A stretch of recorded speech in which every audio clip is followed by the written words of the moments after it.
We've got over 50 people in the room, so we're going to go ahead and get this party started. Got a lot of the usual suspects in the room, and I appreciate that. I think some more people are saying, hey, I need to make a little mark someplace and indicate that it's 1 o'clock on Sundays, 1 o'clock Eastern time. So William Page is here from Odessa. Kimberly Kester's in the house. Any relation to Daniel? Mark Miller, from Metro Denver, who is watching the Islander Capital hockey game where Alex Ovechkin could break Wayne Gretzky's all-time goal-scoring record, something we thought was mathematically and physically impossible not so long ago. Lewis Browning, Sunday. William Page, Cyberdoc, Mark Miller, of course. Cyberdoc, believe in yourself. Good afternoon, Steve, from Southeastern Ontario. Ram 50 V8 got the notification in time for once. Believe in yourself. Daniel Kester hopes everyone is having a good time and will have a good week. Hobie Jackson, time for lunch with Lehto. That sounds like a radio program where I'd play like 80s hits for an hour and we talk about them. Hey, do you guys remember Bananarama? Padres in the house. Cyberdoc mentions the Molotov cocktail, which I believe the Finns claim they invented in their little struggle with Russia. Padre, is Steve real or is he AI generated? At least I'm not Memorex, right? Lower rigs, I am out of the hospital. No more vomiting blood. Ooh, that's not a good symptom to have. They'll have the pharmaceutical ad for the pills you can take to get rid of restless ankle syndrome. And then it'll say that some of the side effects could involve blindness, vomiting blood, and projectile diarrhea. But hey, it'll calm your ankles down when you sleep. Idris Taylor's in the house. Lewis Browning, good afternoon, Professor. Hey, that is an honorific I can take for the rest of my life. Daniel Kester heard one of those dumb laws. I even hate to say it out loud because I did a video about this, although I can't find the video. I'm not sure what I did with it. But they always say, in Michigan, it's illegal for a woman to cut her hair without her husband's permission, man. Did you know that?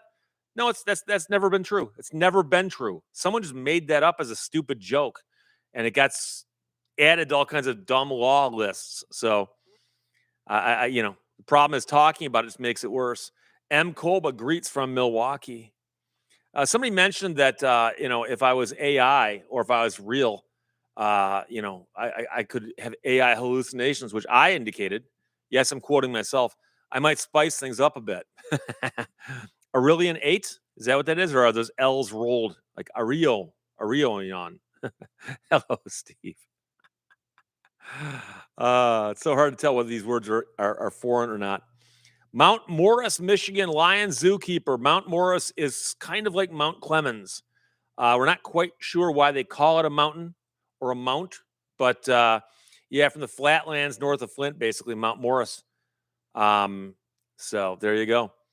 Bob, why do barbers in Virginia have to have 1,500 hours of training to be licensed, but police have only 400 hours? Do they really need 1,500 hours of training? I'm curious about that myself. I'd be curious to know. Lewis Browning sent you a lemon to the P.O. box. I appreciate that. I did recently swing by the box. I don't know if Mrs. Teresa's in the house just yet, but she sent me a box, a care package from the Finger Lakes region, filled with coffee mugs, T-shirts, and a bunch of other cool stuff, some books too. The books haven't gotten into rotation yet, but they will. Word Girl loves Bananarama. And how could you not love Bananarama? Cruel Summer. George Kranz, hello. I am George from Bavaria. Bavaria as in like in Europe, Bavaria, or is it like Bavaria, Idaho? Because we got a lot of town names over here. There's even a Moscow, Michigan. Moscow. Some people say Moscow, but I understand that Moscow is more correct, more accurate. Texas two-wheeled rider, hello from Texas. It could be two unicycles, right? Michael Johnson, hello to all. Hope everyone has a great day. From your friend Mike in Westland. 69 Cornet 500 says, hey, Jay Leno gave one of your books a shout out in his column the other day. Yeah, you're talking about the article in Haggerty magazine that Haggerty Insurance puts out. Jay writes a column for them and did a write-up on his Chrysler Turban car getting back on the road. And he actually said, if you want to know more about this, read Steve Lehto's book. A Mustang MG05 said, "Did you catch the Michigan Supreme Court decision that the smell of weed isn't enough to justify a car search?" Yes, I did. I didn't actually do a video on it yet. I'm not sure if I will, because in Michigan, it's legal under certain circumstances, but I don't think you can do it while you're driving. So the question is, if a cop encounters you and says, "Hey, I smell it. Can I search your car?" Does that give him the legal right to search the car, or would you have to get permission? And they used to say, well, just the smell alone does it because the stuff's illegal. Except now, of course, the stuff ain't illegal. Lowell Riggs I Am. Bananarama is one of those groups where you mostly remember the name. Yeah, and like I said, I threw out the one song that most people know, which is Cruel Summer, which I believe had a showing in the soundtrack to The Karate Kid, but I could be wrong. Infilove, hello from South Carolina. George Kranz says, small village about 1 kilometer from Dachau and 5 kilometers from Munich. Okay, I've heard of both those places, of course. Munich, site of the 1972 Olympics. Vividly remember those. In fact, that was around the age where I first became aware of like what the Olympics were all about. Of course, there were Olympics in '68, but I don't remember much about those. But '72 was a big deal. '72, of course, is where America lost the gold medal match for basketball, and it's one of the worst controversies in Olympic history. And that one was a real big deal. Devin Bound, hey everybody. Michael Johnson, plumbers used to need almost 7,000 hours to sit for the state test. Really? Wow. Bob confirms and says, yep, 1,500 hours of training. Because, I mean, you know, one of the things you can often do to convert hours into other measures of time, if you work 40 hours a week for 52 weeks a year, but take 2 weeks of vacation, so it's 40 hours a week for 50 weeks, that's 2,000 hours. So someone who's doing 7,000 hours of training is the equivalent of working. I mean, I'm a busy man, but I'm thinking about 3.5 years of a full-time job just to get trained. So, yeah, Daniel Kester says, I do know about a dumb law in Michigan that is tightening the lug nuts is not required to complete the job on a tire rotation. Oh, Jimmy says, since it appears this is banter time, which there's a good name, Steve Lehto, banter time. Join me and we will banter. How is it that Michigan State hates Ohio State? Well, there's a couple reasons, some of them historical. At one point in time, Michigan and Ohio were actually at war with each other, referred to as the Toledo War. I did a whole section on it in my book about Douglas Houghton. And it started in the 1830s, where the two sides were warring with each other. And then that got settled basically in 1837. And so we became a state, and Ohio was a state. And then, of course, there's Michigan University, University of Michigan, and there's Ohio State University. And they've had a rivalry that goes way back. And some of that dates back to the time of Woody Hayes and Bo Schembechler, who Woody Hayes was a force of nature. Bo Schembechler was an assistant coach to him at one time and then became head coach at Michigan. And there were many, many famous games between the two. And the two, despite their mutual respect for each other, when it came to football time, gloves were off. We're gonna get down in the mud and fight this thing out. And there was the time where Ohio State was about to shut out Michigan 49-0. And back then, you didn't go for two very often. They went for two just to make it 50. And somebody asked Woody, why'd you go for 50? And he goes, because they wouldn't let me go for 51. Actually, why'd you go for two? And he said they wouldn't let me go for three. But then Bo Schembechler put above the locker room door 50-0 to encourage his players to get fired up for the game next year. And so they've had this rivalry. And a lot of it is, if not started by, it's fueled by the football programs in those two states. Don't get me wrong. Michigan State has a rivalry. I suspect Ohio State's probably got a rivalry with somebody else also. And there's a lot of in-state rivalries. You know, there's a couple of different schools in some states, and they've got a rivalry against each other. This just happens to be one across a border And the border, by the way, was what inspired the fight that started the Toledo War. So thank you for asking. And that was a great banter starter. Daniel Kester, have you taken your Cobra out this week? The Cobra has not been out yet this year. We had one nice day, but it was still a little chilly, so I took the Viper out. But it's not been warm enough to take the Cobra out. The Cobra has no top. It has a heater, but the heater doesn't make up for it on a day like today where it's 36 degrees right now. So we'll see how that goes. Anthony in Bowden, curious if you ever had to use the services of a court translator or seen one used in person. Yes, I have. My mother was once called to be a translator in court where one of the primary witnesses spoke only Finnish. Only Finnish. My mother was a fluent native speaker of Finnish. She learned it here in America, but she grew up in a household that spoke Finnish. My grandmother's English was shaky at best. And my mother was contacted. Somebody found her through the Finnish Center, which is in Farmington Hills, Michigan.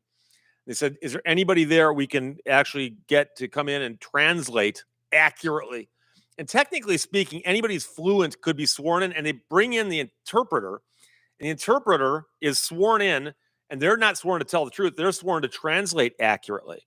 So what then happens is the translator is there, the witness is on the stand, and the person who's doing the examination, like say the prosecutor, asks a question in English.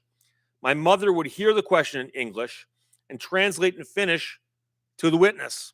And then the witness would then answer in Finnish. My mom would then translate it into English. And I'm pretty sure that the court reporter would not try to write down what was being said in Finnish. All that was being written down was the English, and it was treated as if it was the gospel.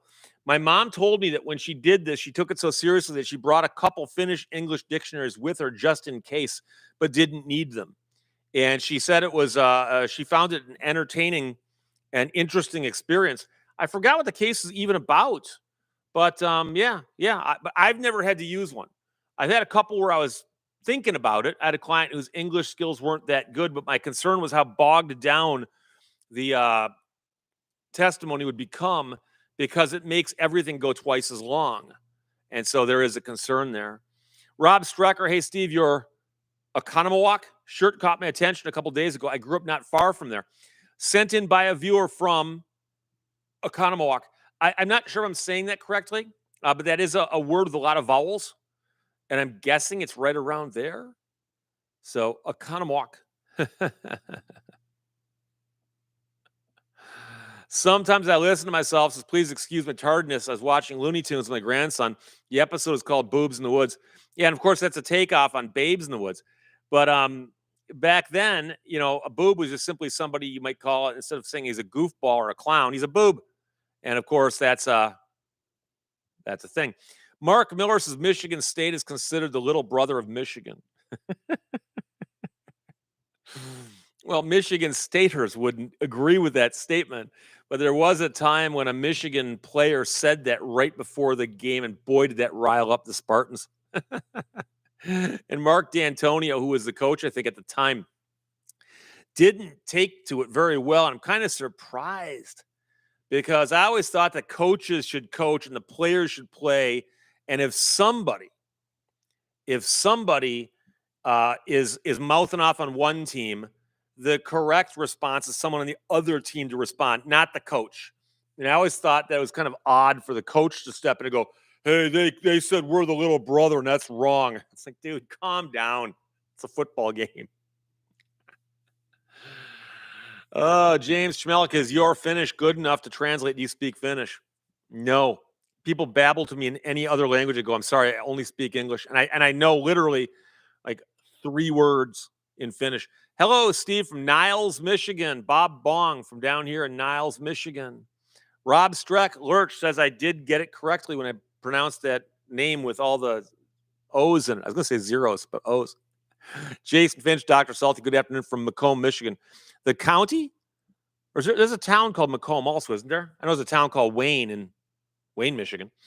There's also a town in Oakland County, I believe, called Lakeville. And the road to get to Lakeville is called Lakeville Road. And then there's a lake there, and it's called Lakeville Lake. I'd forgotten all about that. Ali Al Abdul Razak, hi from Kuwait. Thank you for checking in. I love it when people check in from far, far away. Janet Case's humor columnist, Dave Barry, once said, Economawak is an Indian word meaning we can't pronounce it either. Cyberdoc liked Dave Barry. Oh, boy. Fast Eddie 333. What do you do to winterize your cars? Not a whole lot. I don't even do the gas stabilizer thing. I try not to park them with full tanks. I go out once a month and I fire them up and roll them around a little bit. And then as early as I can, I take them out and drive them and put in fresh gas. And I've never had any trouble doing that. And I get people complaining about that. And they go, oh, you really should put your car up on jack stands to not get flat spots in the tires. And, firing your car up and running for 5 or 10 minutes is bad for it. And you know something? You do you. I'll do me. Cyberdoc, you read about the underground structures beneath the pyramids at Giza using synthetic aperture radar tomography. They found huge power coils buried. Yeah, it sounds like ancient aliens time here on the History Channel. I'll wait and see what they dig up, so to speak.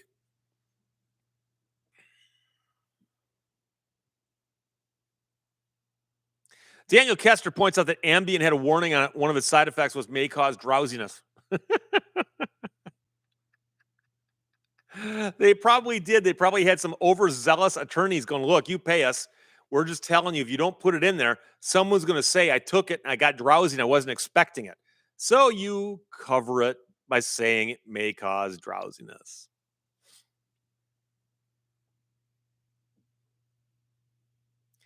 Mr. Phil says, whoa, lady, I only speak 2 languages, English and bad English, but I do not know the source of that quote. If you could enlighten me, I'd appreciate it. Well, Bill 57 is part Polish, but only knows 2 words translated as Blessed Mother. And I'm assuming that's a religious reference as to the Mother of God, which, of course, you could probably pick up if you attended a Polish church service. I know that in the Upper Peninsula of Michigan, there were church services conducted in Finnish. And in fact, my grandfather was the dean of Suomi College for many years. They had many classes taught in Finnish, not just Finnish language classes. And in fact, at one point in time, my grandmother, I believe, taught Latin in Finnish at Finlandia University, which is now called, which was then called Suomi College.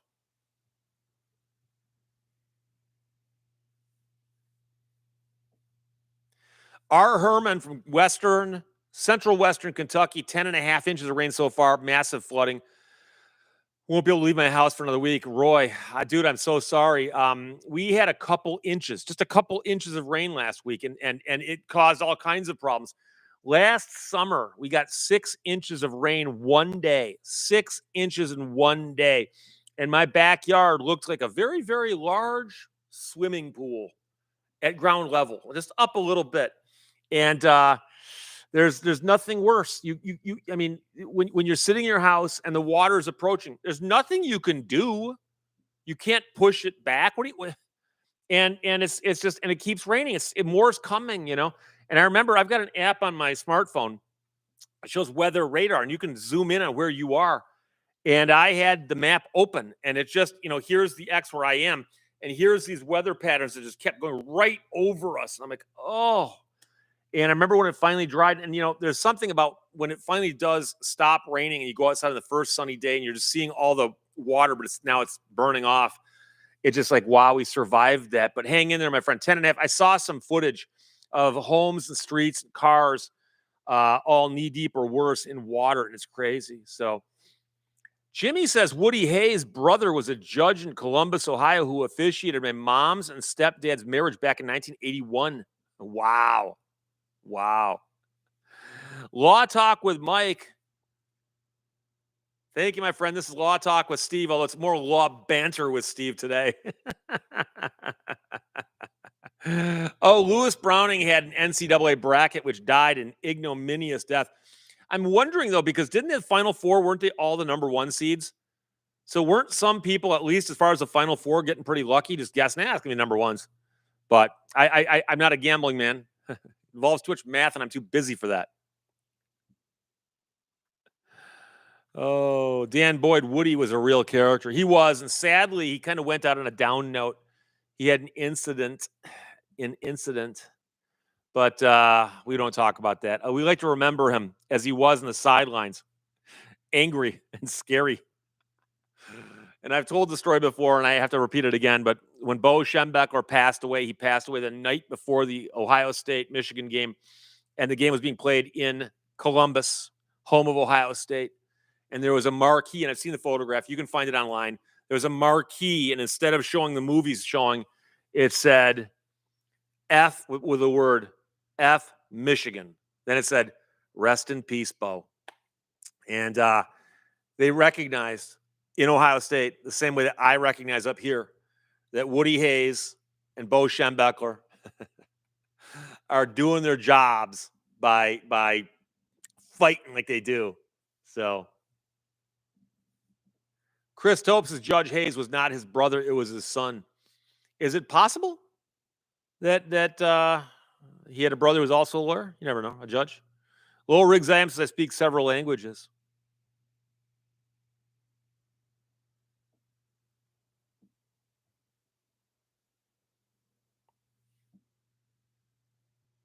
Mark Miller, wait, you mean when he punched that kid from Clemson? Yeah, I was watching that game. I forgot it was Clemson, but yeah, it was a game, and there was a play, and I believe was it an interception or a fumble or something that happened that got him really riled, and the player walked too close to the bench, and Woody and had to be, and I mean you don't expect to see that on a field where somebody throws a fist like that, but especially not the head coach on national TV. Tanner Schwanky, I love your video with the 4 weddings and a funeral. Well, the video is on my second channel. Is more about that "Speak Now or Forever Hold Your Peace" origin, and I was simply trying to point out that many people from watching too many Hollywood movies assume that you can just cancel any wedding you attend by saying "I object," and the wedding's off, and it has a legal origin. And a bunch of people say, "Well, here's how it started," but it goes back into the mists of time. But I actually watched the movie again recently, and it's a fun movie, a little different, a little unusual. It basically centers on 5 days in one guy's life. 4 of them are weddings, 1 day's a funeral. 4 weddings and a funeral. Mark Miller says, "Yeah, it was an interception." Dan Boyd says Bear Bryant's last game was against the University of Cincinnati. Little known fact. I'll admit that was a little known fact. I didn't know it. Scott Summers, ain't 675 connected to a road that I'm not sure how to spell and possibly giggles and someone else says it, and I try to say it without giggles. Tittabawassee? Tittabawassee? Yeah, there's a Tittabawassee River and a Tittabawassee Road. I believe they're both Native American language names or words. And I worked in Saginaw on the radio at WKNX years ago and had to say that word often enough to where I can do it without giggling. So there you go. Andrew Zubke, hello, all you beautiful people.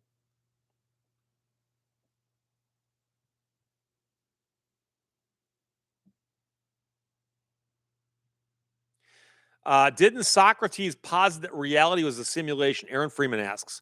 I believe Socrates said that we are all inside a computer program. And I think he said it was a Pentium running computer.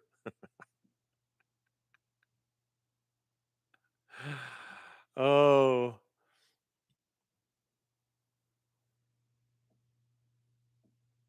Don McR, what is Lehto's law about? Lehto's law or Lehto's law? Are you asking about the connection between the two? I know Jay Lehto. He's a friend of mine. I've been to his shop a few times. He let me drive his turbine car. He took me for a ride in his steam car. And he also let me and my brother bring my father out to his garage, and he gave the 3 of us a ride in his Duesenberg. And my dad sat up front with the adults, and Rick and I sat in the back. But it was still fun. Prodigal Stranger says that it was actually on a Mac, not a PC. Are you saying Socrates was a Mac guy? Mark Miller, do law schools still teach in the Socratic method? Somewhat. It depends on where you go and what class you're taking. But I assure you that if you go to a well-known law school, it's been around for a little while, especially in the first year classes, such as constitutional law, con law, one class you will take, or contracts is another. You're going to walk into class on the first day. They'll have given you a reading assignment before that. And when you walk in, and if somebody goes, is Mr. Lehto present? You're in for a bad day, my friend, because it's your first day. You don't know how bad this is going to get. And I've actually heard of teachers say, Mr. Lehto, stand up. And that, of course, makes you be on the spot, but also it's harder for you to like dig through your notes and get answers. And a teacher might say, did you read the case of Miranda versus Arizona? That'd be criminal procedure, but that's okay. You say, yes, I did. Oh, okay. Can you tell me the underlying facts of the case? You start going through the underlying facts of the case. And the teacher just sits there and fires questions at you. And the second he says something to the effect, or she, why do you think that happened? And if you dare give a reason that is not exactly on point, the professor's going to go, oh, what about this? What about this? Are you trying to tell us that this? And I've seen some good teachers who could get a student like chasing their own tail, figuratively speaking, in a discussion like this. I also have seen students in classes I was in almost brought to tears by it. And it's difficult, but it actually is a lot like if you appear in front of a court of appeals bench and they're firing questions at you, a lot like that. SIG 226 calls it the paper chase, where they show that as well. So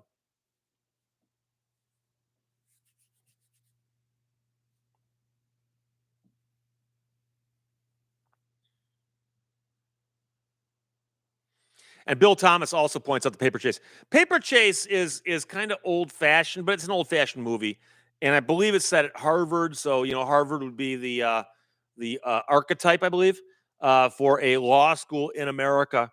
And like I said, you would see at schools like that, especially the older school professors. But I saw some younger professors who could do it too. And I taught law school, and I taught classes. I taught consumer protection, I taught trial practice, and I taught pretrial practice. And in consumer protection, I did it kind of the same way. I didn't beat students up. They were usually smaller classes, but I would actually make a point of calling on people just and ask, did you read the case? And they say no. I'm like, why are you here? But my reading loads weren't so heavy that they couldn't do it. So more often than not, they say yes. And I'd say, okay, let's do this. But I can tell you that my friend Tom Spademan, who is a professor at a university not far from where I live, I've known him for years, and he has let me come into his class before. And the last time I went into his class, he actually told me, he said, Steve, I want you to bring in something and teach it like a law class so that these undergrad students can see what it'd be like to be in law school. So I got, and anybody who's gone to law school knows this, is a case called Carbolic Smokeball, the Carbolic Smokeball. Company ran ads in England back in the 1800s for this thing called the Carbolic Smokeball. And if you took it and you breathed the fumes from it, they claimed it would cure or prevent every disease known to man, from the croup to whooping cough to influenza to, and it didn't do anything. But then it said money back guaranteed, but it also said it's guaranteed to work. And it raised all kinds of legal questions, one of which is it didn't do anything. So was that fraud? Or does the money back guarantee get you around the fraud? And by the way, let's suppose someone took it relying upon the promise, and as a result of that, they didn't go to the doctor and they died. Is there a wrongful death case there? And I have taught that thing, that little section, so many times. I made a copy of the ad and I sent it to Tom. I said, Tom, print these out and hand them out the week before my class. And he did that. I said, tell them to read the ad and think about it. And I just came into the class that day and just said, guys, gals, pretend that we're in a law school right now. It's day one of contracts or day one of consumer law, because it could be either class. And I'm just like, you, what's your name? To read the case, I'd fire a question at them, and I get them to commit to something. And then that person next to them, what's your name? Are they right? And they say yes, and I go, what about this? And they go, oh no, no, no, no. What about? And you can very quickly get people, and they're not doing it to torture the students, by the way. They're doing it to make people think critically and to think things through. I've seen people look at a problem and go, oh yeah, I got the solution.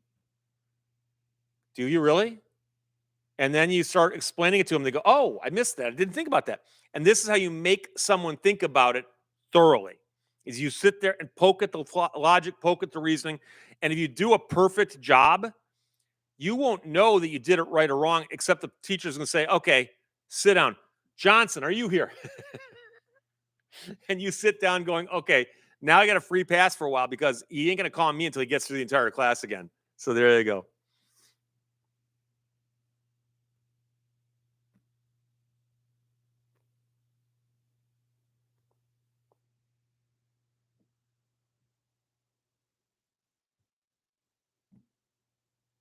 Jeff 1618, and I guess I missed a discussion about being right or wrong, says my wife will not admit to being wrong or accept a correction.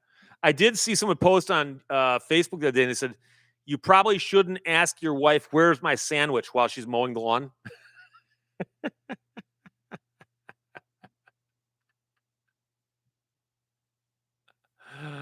Oh, boy. Mark Miller, I had a 7 a.m. course in which I regularly dozed, and my professor called me quite often because of it. I'd answer correctly almost every time he left me alone. I remember a class. I could tell you the name of the student. I could tell you the name of the professor. I could tell you where I was sitting. And a woman in front of me who was, I don't know how to describe her, a bit of an eccentric, I guess, kind of wild. She had boots, cowboy boots with spurs on them. She'd wear them to class. And one day she put her head down and fell asleep. And the professor called on her. She like came. He goes, "That's okay. Go back to sleep. We don't want to disturb you." But it was embarrassing. David Foglia, what was your favorite class in law school? I had a few I liked, but I really enjoyed evidence. Evidence. And in evidence, a lot of times it's evidence one and evidence two. You got to take them both because there's so much you cover. But I actually did really, really well in evidence. And I always enjoyed it. Andrew Zubke, are you on TikTok? No. I came across a video of yours over there. Yeah, people do that. They pirate the videos. They put them up over there. I send takedown notices. They get taken down. It's a little game we play. It's stupid, but what are you going to do? Cyberdoc, where in the world is the Canadian robot lady? I sent her a note, and she might show up. We'll see. Freeman Keys, what's your dream car? If I just pick a car, I'd go with either a Dodge Charger Daytona 1969, probably Hemi 4-speed. They built about 50 of those. Probably cost me a couple $1 million to get a good one now. Or a Chrysler Turbine car. There's only 9 left in the world, only 5 run. But those are a lot of money. And I'd hate to drive either one of them. But those are 2 cars I like a lot. Padre is 60, too old to study criminal law. I had a fellow student in law school who was in her 60s, and she graduated, took the bar, became an attorney in her late 60s. So I would say it's not too late. It depends on how you want to spend your time and so on. But it's doable. It's absolutely doable. News Now NME says, and all I'm thinking about is the game. The hockey game, how's it going? Zach Larson, why do you not have to be Mirandized when you are arrested for DWI? Most states you will be arrested and Mirandized upon the arrest. It's that you won't get Mirandized before you're arrested. I've watched a lot of police DWI stop videos on YouTube, and most states require you to do certain things if ordered to do so by a police officer who's asked you after probable cause and all that. And so they don't have to Mirandize you at the beginning of the conversation. They've only got to Mirandize when they arrest you. Now, I know some people who disagree with that, and I've seen some people who are getting arrested and going, read me my rights, as if like they can't be arrested until their rights are read to them. And all that happens is that if your rights aren't read to you, then if you say something to them, they just can't use it against you. But if you don't say anything, the lack of the Mirandization, if that's a word, isn't as fatal to the case as you think it is. So Lewis Browning says 1969 Roadrunner. I like the 70 better, but that's a matter of taste. The 70's got slightly different lines. They tweaked it a little bit. I like that. I like the 70 a little bit better. I'd love to have a 70 Roadrunner or GTX with a Hemi in it, convertible with an air grabber, and I'd get one in a funky color like, I don't know, bright yellow with a black stripe. That'd be cool. User 82312383884. I'm 46, considering leaving IT and trying law. If you have an undergrad, that wouldn't take you that long. And with your IT background, there might be all kinds of cool stuff you can do. One thing I can tell you about is that in my law school, I had students I had a friend who was an archaeologist. She had a degree in archaeology. I kid you not. A friend who was a petrochemical engineer, and a friend who'd been an insurance adjuster. And you might go, those are disparate fields to come from. My friend who was the insurance adjuster was getting job offers thrown at him like he was, at the state fair with a target behind him.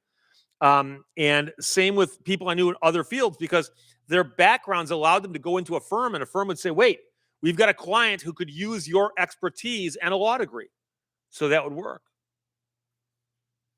Dan Boyd says 1970 Super B, too.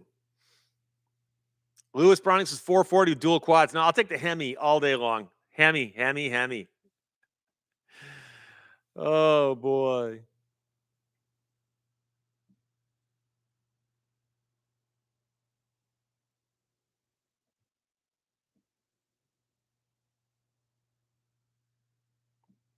Night Stalker says, when you're speaking, you repeat certain words or phrases. Is this something you were taught in law school to emphasize a point you want the jury to remember? No, not at all.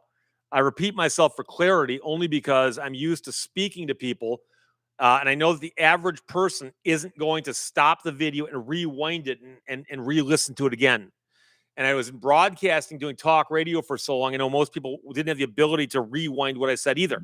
So if I use a word that I think you might misunderstand, I will actually repeat it for clarification purposes. And so if I said disparate, and I thought that you might have thought I meant desperate, I might say, no, disparate, meaning a variety of sources or whatever. But I get accused of repeating things, not just words or phrases, but entire concepts. And that's from learning how to explain something to somebody. And what's funny is, if what I'm doing didn't work, people wouldn't watch it. So I get the complaint about repeating myself almost every day. And if you watch a video I do, I'm going to say, today I'm going to talk about that guy who bit the dog. And then I'll tell the story, and I'll say, and the reason this is so important is when a guy bites a dog, and people go, hey, you're repeating yourself.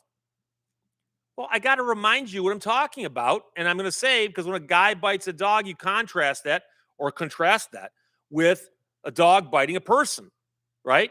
And so, but again, it's one of those things where I was never, law school didn't spend a lot of time teaching anyone how to speak or argue other than in the class trial practice.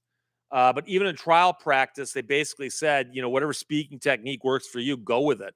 Most people have such a hard time public speaking that anything they do that can work is worth doing. So Hobie Jackson's first totally new car purchase was 1969 Roadrunner. Did you buy it brand new, like off the lot? That'd be pretty cool. Canadian Robot Lady is in the house. She says, nice day for a ride. Depends. I mean, in your world, where 42 degrees might be a nice day for a ride. Not just yet. Although it's not bad outside. It's overcast a little bit. So, Jay Klein, 283 with a six-pack. Marjan K. Cavusi says, what do you think about Tesla truck recalls? Yeah, I understand that they did a pretty large recall because of some of those body panels coming off because they were mounted with adhesive. The password is adhesive. Um, it's an expensive thing to do a recall. But if it's a safety issue and they got to do it, they do it, and it gets quite expensive. So, Fast Eddie 333 said, "I miss hearing the sound of a Dodge or Chrysler starting, that funky starter." Yes, yes. Little known fact: the starter motors they used back in the late '60s, early '70s, it had a weird. I forgot what the device portion of the starter was, but almost like a gear reduction thing that would spool up and then start the car and then spool down. And guys who own these cars would recognize that sound. I even had the opportunity to change the starter in my 1969 Dodge Charger, probably in the summer of 1980, because the starter went bad.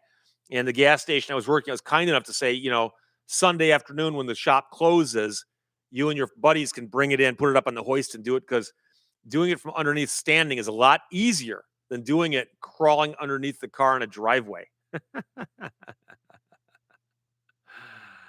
Oh boy. Hobie Jackson, yes, only 11 miles on it, and I put most of them test driving it. MG Froglegs, large recall, all of them. Yeah, that's a large recall, but I forgot what the population of those cars was, how many of those trucks are actually on the road. Mustang MG05, did you catch the ice damage up in Alpena? Alpena got hit hard.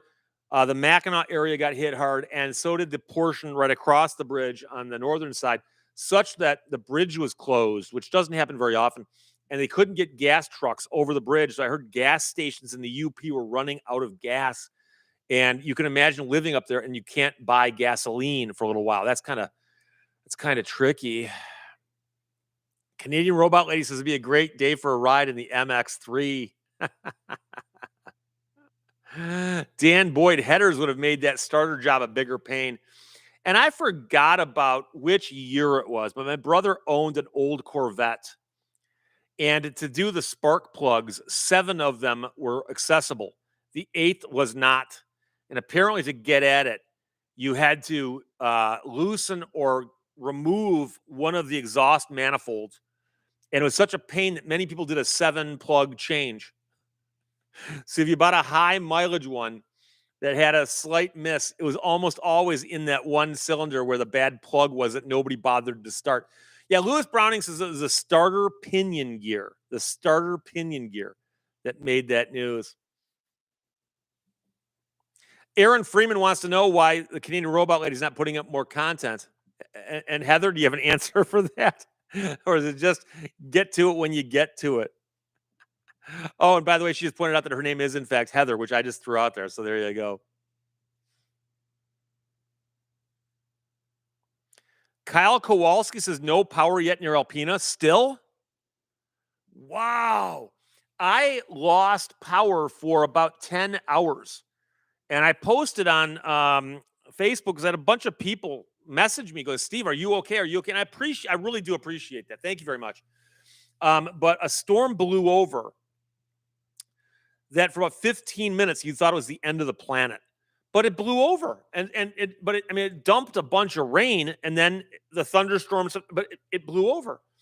But about 10 minutes later, boom, no power. Well, I've got a Generac, so 30 seconds later, yes, power. But the Generac ran until 5 o'clock in the morning, so I was on Generac power for about 8 or 9 hours. And I know people who are out for even longer. But yeah, I had to help somebody get a generator out of a shed and fire that up. And it's a whole different thing, So anybody without power right now, you've got my sympathy. I apologize. I feel very, very sorry for you. Old Paint 71 says, had a van.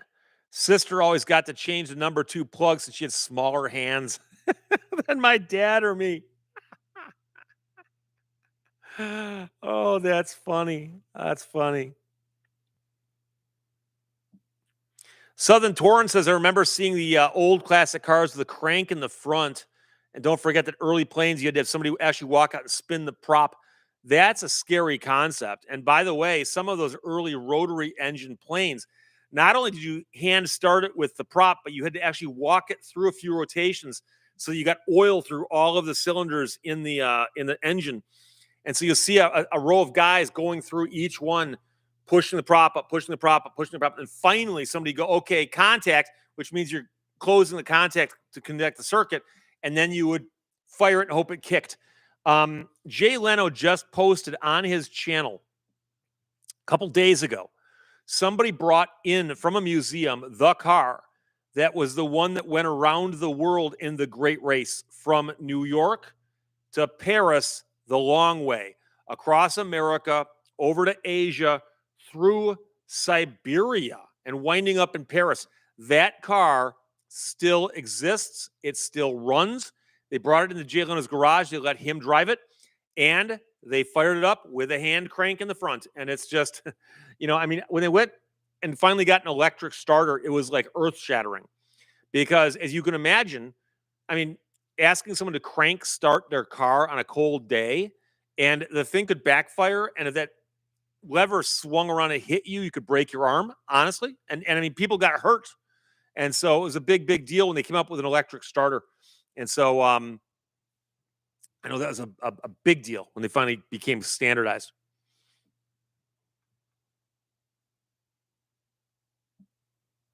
Yeah, Old Paint says it also gets the oil out of the bottom cylinders. Yeah, I guess that makes sense. But yes. So there's no oil up here and too much down here. Daniel Kester asked earlier, and I apologize, I saw the question but missed it in the sense that I didn't fit it in, about whether Tuckers have VINs, vehicle identification numbers. Yes, they do. And in fact, most of the people in the Tucker community refer to the cars by the last two digits of the VIN. And so, my friend Mark Lieberman, who at one point in time has owned 5 or 6 different Tuckers, I can ask him, by the way, tell me about Tucker number 14. And I'll go, oh, yeah. And he'll tell me what color it was and who had it first and where it is now and all that stuff. So Boomer says the Chevrolet Monza and Pontiac Firenze, you had to lift the engine up to replace cylinder number 8 spark plug. Of course, if you're shoehorning a V8 into a Chevy Monza, you're basically putting 10 pounds of what in a 5-pound bag. But I had a Chevy Monza, but mine had the Iron Duke engine, which had its own issues, but mine actually ran pretty well. Sig226 says, don't forget there's engines out there that have a shotgun shell starter. I've seen those on tractors. And the shotgun shell is like the charge portion of it.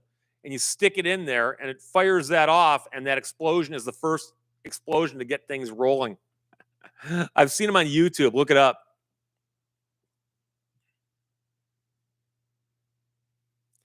Kalakakus is one of my neighbor's dads had an Ampha car and he got rid of it after only a short time. I've seen them, but never driven one. It's an interesting idea. There's a whole culture of people who are into those cars.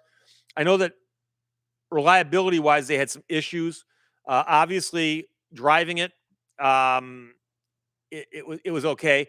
In the water, it didn't exactly handle like a speedboat because But my understanding is a lot of them got driven and then floated, wound up rusting out because it didn't drain properly. But there you go.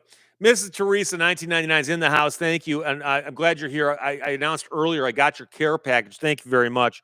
A couple of mugs, some books, some shirts, and a bunch of other cool stuff from the Finger Lakes area.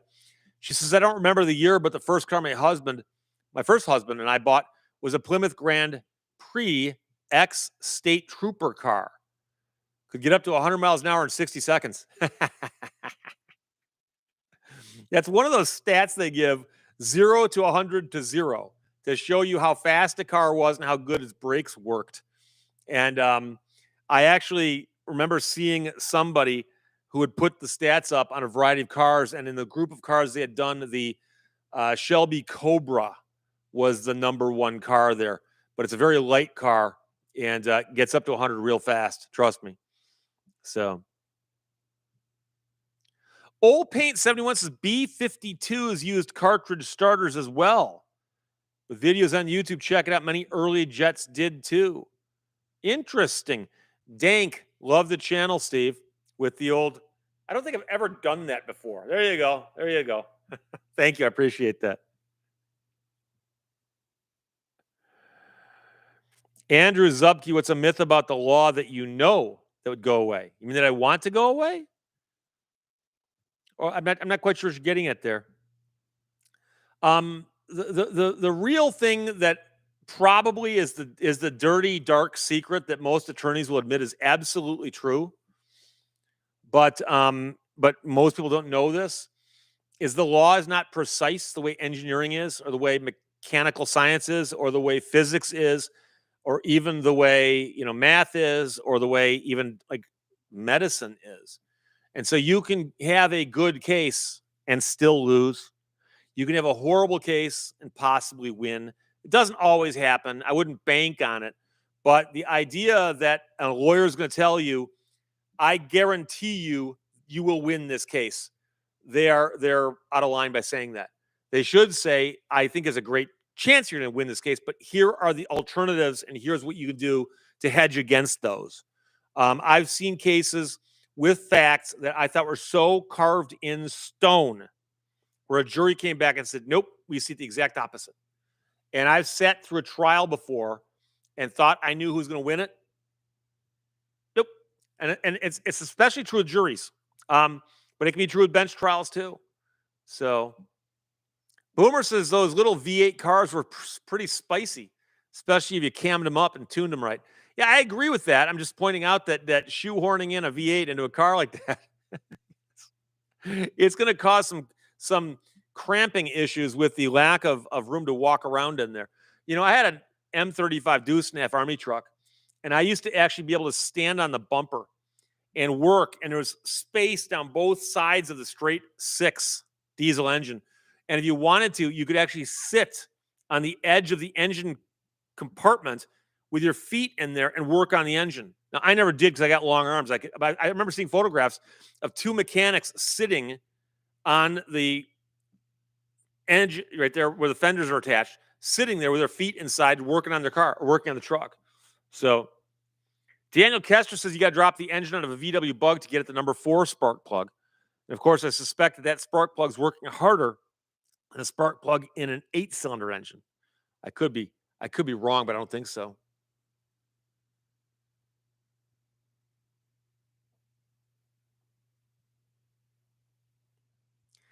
858 Bill says, if I remember right, the Cobra could do 0 to 100 to 0 in less than 13 seconds.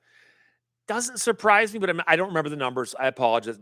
I know the Viper did very, very well in those tests too, but the Viper is heavier than the Cobra.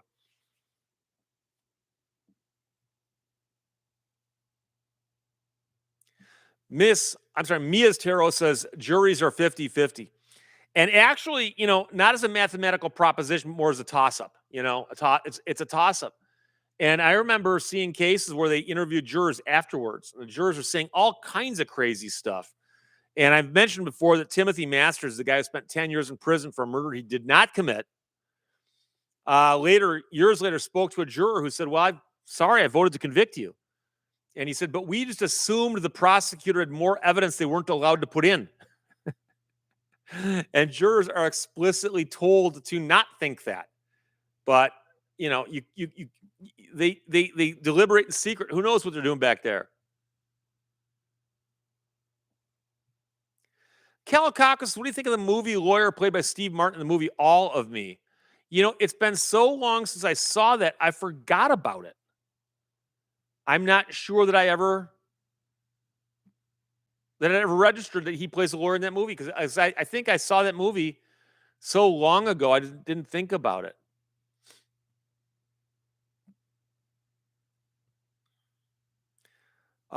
S-Stream says, ever owned a Lexus? No. And I'm going to say this, and I'm not saying this to start an argument, so don't argue with me. I've never owned a foreign car. And by foreign car, I'm referring to a car badged to a company headquartered not in America. So to me, American cars are Ford, GM, Chrysler, AMC, and so on. I've never owned a Lexus. And I'm not talking about where they're built. Every time I mention it, I get people, oh, Steve, Toyotas are built in America. What's wrong with you? Go ahead, buy a Toyota. I don't care. I never have. That's all I'm telling you. So I've never owned a Lexus. I've ridden in a Lexus. I've driven a Lexus. They're great cars. I've just never owned one. Ryan Jardina says, what is best, paper, rock, or scissors? That is a good question. You know why? It depends on the circumstances. If I've got a rock, you want to have paper. But if I've got a rock, I want you to have scissors. See? So each of them has its own benefit and its own weakness. Right? Right. So, oh boy. Canadian Robot Lady says, love my Yota. My Yota. Y-O-T, a Yota.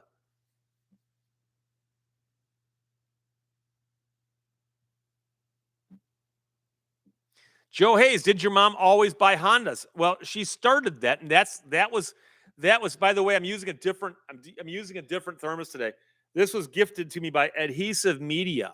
That's the company that finds my occasional ads for me. So when you see an ad here for Home Title Lock or Flexi Spot Chairs or Factor, Adhesive Media is who hooked me up with them. So they sent me this, I believe, as a thank you for working with them, and they are great people. So just throwing that out there because it does say Adhesive Media on it. My other thermos, which was a gift from a viewer, was not handy. So someone just asked about my mother buying Hondas, and I pointed out and I did a video about that. And the fact of the matter was that my mom had bought American cars. I can think of every car she ever owned. She had a couple of Buicks. She had a couple of AMCs. She had a Gremlin and a Pacer. And at one point in time, she bought a couple Fords because she got Ford, my brother's A plan. And Jennifer's announced OVI did it. Goal number 895. We got to stop and respect that. Okay. And my mom got an Escort. And the problem with the Escort was 1 year they had a batch of bad camshafts that would make it out of warranty before they went bad. And believe it or not, Bob Lutz writes about this in one of his books about the bad camshaft situation. And at least I think in Europe, he ordered them just to replace them all for goodwill.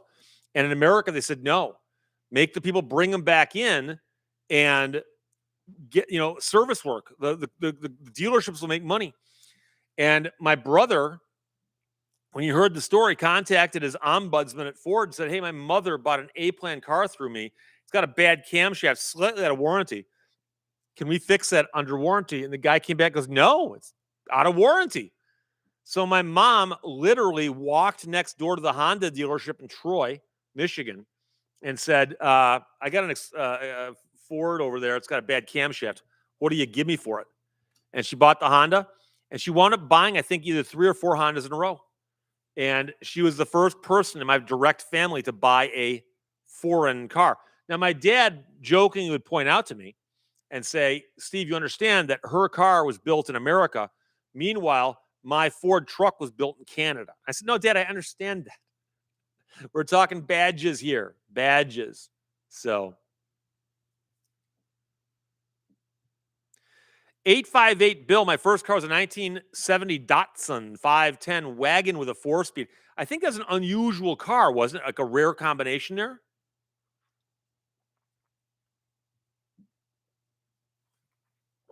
Ram 50 V8, love doing timing belts on the Escort 1.8 and 1.9. I could do them in about 30 minutes if it had AC and power steering. I remember when they put timing belts in cars the first time, I'm like, it's the end of the world. Give me a timing chain. Don't get me going. Chuck Whitehead, have you ever considered doing sponsor mentions on Livestream? Not really. I'm sure you may notice that there's no advertisements during the live stream when they're live. And I do that on purpose because I simply want to come out here and chit chat. When we're done, I unplug this and I go into the portal for my channel and I flip the switch to put ads on it. So my way of rewarding people who show up. So there you go. Kelakaku Koten says those old Datsuns are regarded as the BMWs of Japan. Cool. I'm not big on Japanese culture in that sense, but wouldn't surprise me. Lowell Riggs I am had a B210, a Datsun B210. I had a chemistry teacher at a Datsun B210. It's in really rough shape. He's like, yeah, but it gets like 50 miles to a gallon. I'm like, yeah, but look at the thing, man.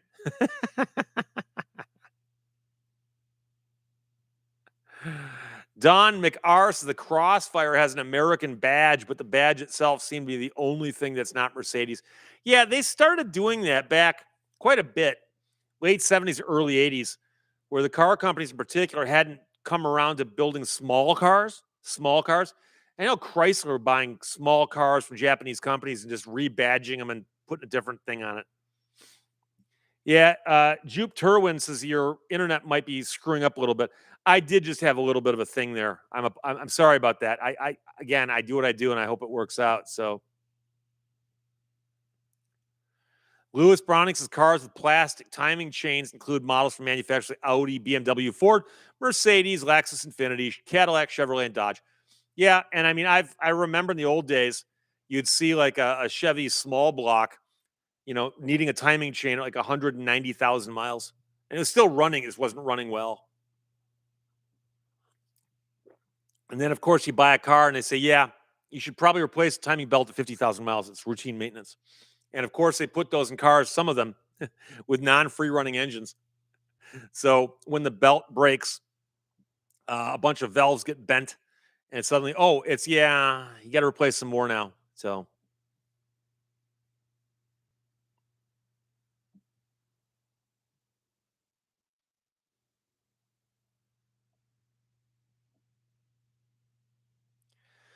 Andrew Zubke, do the creators of videos get to pick the ads? No, not for the most part. No. Now it's kind of funny because I've had people tell me they watched a video of mine, don't buy an RV, and they got an ad for an RV dealer, or I rip on Hertz, and there's an ad for Hertz. But YouTube's not going to run anything too crazy, I don't think. If they started running like nothing but erectile dysfunction ads on my channel, I might get upset, but I haven't had that happen just yet. So, Chuck Whitehead checking in with a heart and or a thumbs up. Thank you very much.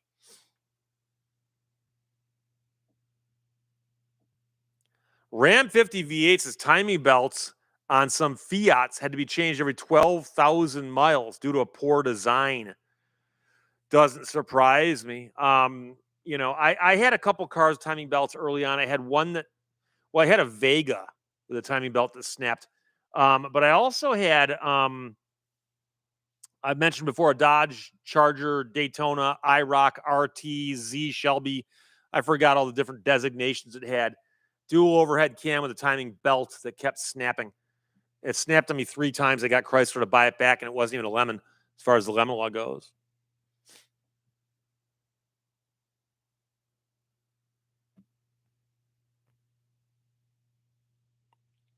Aaron Freeman says escorts would break timing belts catastrophically. And I remember having cases in my office where that would happen. You're driving along, your timing belt snaps, and the engine runs a little bit longer, and you got valves and pistons trying to occupy the same 3-dimensional space. Vegas Scott, if someone has YouTube Premium, do you still get paid when ads are turned on? Well, I get paid even when ads are turned off. Because what? Oh, hang on. Sorry about that. My alarms let me know it's 2:00 for some reason. Almost. YouTube Premium calculates how much you would have been charged, in essence, to my account for the ad, and they just put that in there. So every month when they show me what my ad or what my ads earned me, it'll say on your channel, here's how much you made off ads, and it'll say here's how much you earned off of YouTube Premium. And so don't worry about that at all. I've had people go, I feel bad. I like the don't worry about it.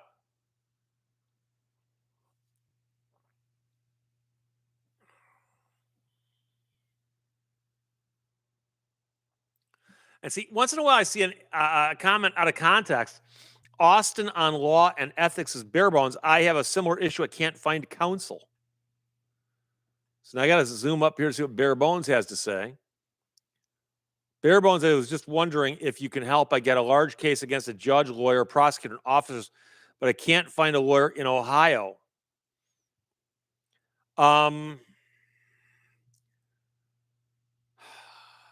If it's all centered in one city or one town, I'd go over a couple counties. I know a lot of people who think that attorneys are scared to take on cases of corruption or scared to take on cases involving judges or lawyers. There are attorneys who will do it.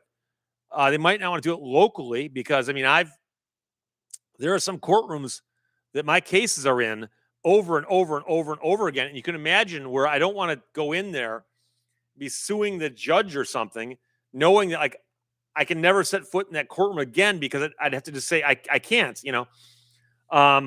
But there would be somebody 2 counties over who would do it. You just got to find the right person. A lot of people look things up wrong on the internet, and what you need to do is find out more specifically what it involves, and then Google that with an attorney. And so, I mean, I've had people contact me and go, "Hey, Steve, I've got a product liability case." And I said, "I don't do product liability." And they go, "Yeah, you do." "No, I don't." I would know. I would tell myself if I did. And lemon law is not product liability. They're not. They're not. And so you have to know very specifically what it is you do. Once you can label it, then you can, do it. So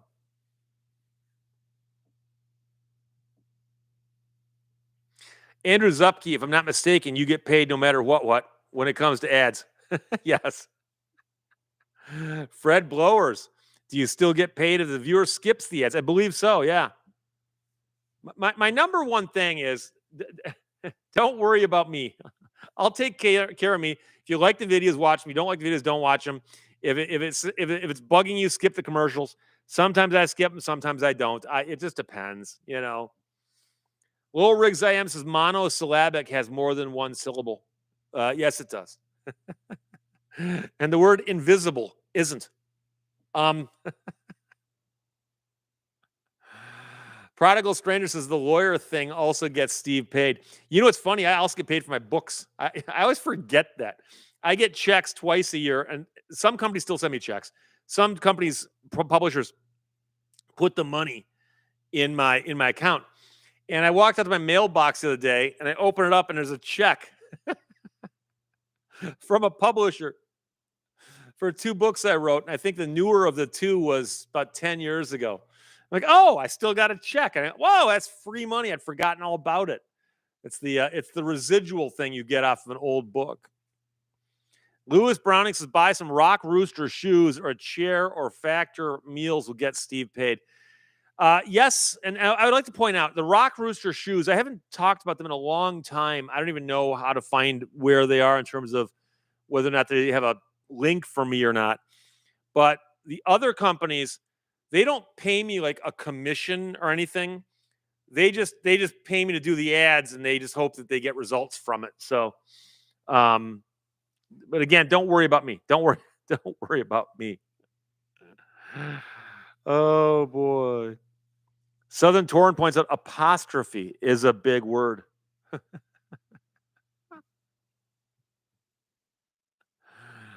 Oh boy. The Prodigal Stranger, I bought Rock Roosters and Factor Meals. Both are fantastic. Thank you, Steve, for the recommendations. The shoes I wear every single day of the week are Rock Rooster shoes. They're hiking shoes, but they look like kind of like a cross between they're like high top gym shoes. They're so comfortable. I've got 2 pairs of Rock Rooster boots and a couple other pairs of Rock Roosters. I love those things. And likewise, Factor Meals. I actually got them first and said, I like these. I will not come on here and promote a product that I haven't tried myself and liked and then ask myself, does this make sense? I've had people pitch me stuff, and so who put that there? I've had people pitch me stuff and go, Steve, do you want to do this thing? It's an organic Wi-Fi AI powered coffee maker. I'm like, I don't drink coffee. No. But look, here's what we'll pay you. I don't care what you pay me. No one's going to believe me when I say I've always been looking for a coffee maker that was AI powered and Wi-Fi.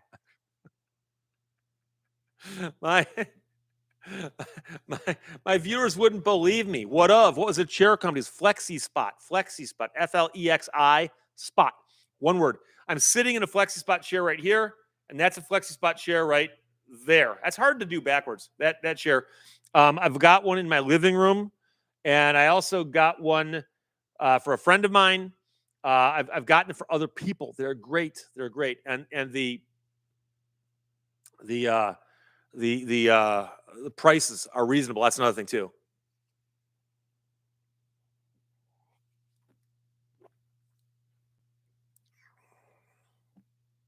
Southern Torrance's Rock Rooster sounds like something delicious, plucked, and deep fried, and probably from Australia, right?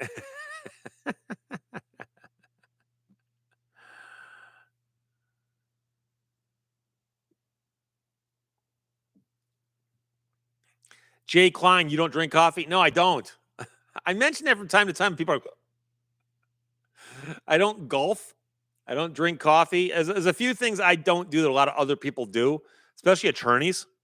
And yeah, I don't drink coffee. So I just never took it up. Daniel Kessler says, "Hey Steve, you take your Cobra out, share it with us. I will. I'll also shoot some video about that Jeep, the Jeep Wrangler I recently got, the '98 Jeep Wrangler. It's the oldest car in my garage. I've been driving that a lot. I love that thing, but I'm gonna wait till warm weather so I can take the top and the sides off and all that stuff, doors and so on. Padre does not drink coffee either. And by the way, Finland is known for its coffee consumption. If they're per capita, they might be number one in the world, if not number two or three. Likewise, their vodka consumption. So if I have to do them both, I'll do neither. So Fast Eddie tea. I will occasionally order iced tea in a restaurant, but it's been a while since I made iced tea. I used to make iced tea and keep it in the fridge, and then I drink it way too fast because I'm used. I drink Diet Coke, and I get people go, "Oh my god, Diet Coke, it's gonna kill you." Well, I'm still here. If the Coca-Cola company's trying to kill me, they're doing a bad job of it.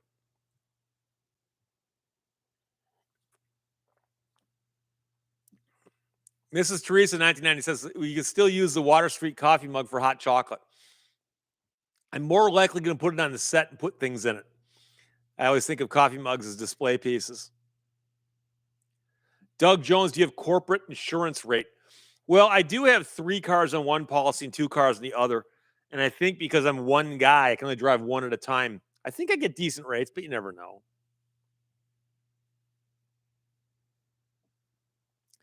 Thomas Hines, coffee consumption, bare minimum 8 mugs a day. I went with a friend of mine years ago to a Starbucks. I'd never been to one before. And he goes up there and he's like, I need a double secret cafe, latte, grande, mocha, whatever, with like 6 squirts of that and 4 squirts of that and blah, blah, blah, blah, with whipped cream and all this. He gets this thing back and it's like, $19. He goes, you want one? I go, dude, I don't drink coffee. And he goes, this ain't coffee.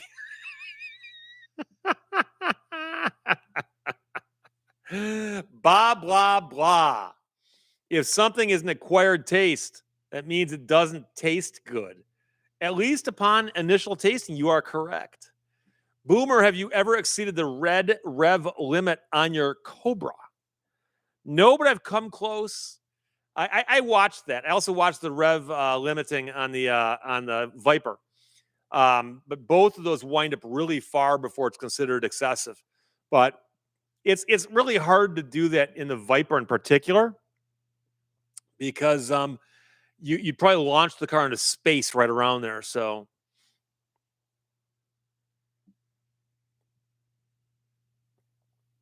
Jupe Turwin says, fact check, every Finn consumes on average 10 kilos of roasted coffee per year.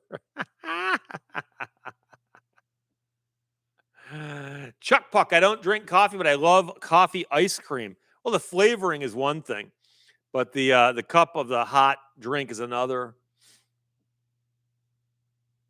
Sig226 calls up Beaumont brand coffee, like Dr. Beaumont and Beaumont Hospital in southeastern Michigan. Aaron, Steve doesn't normally drink alcohol or coffee, doesn't golf, but won't comment on burnouts. Hey, I posted a short on my channel of me doing a burnout in my Viper. And I had people going, oh, I think that's illegal.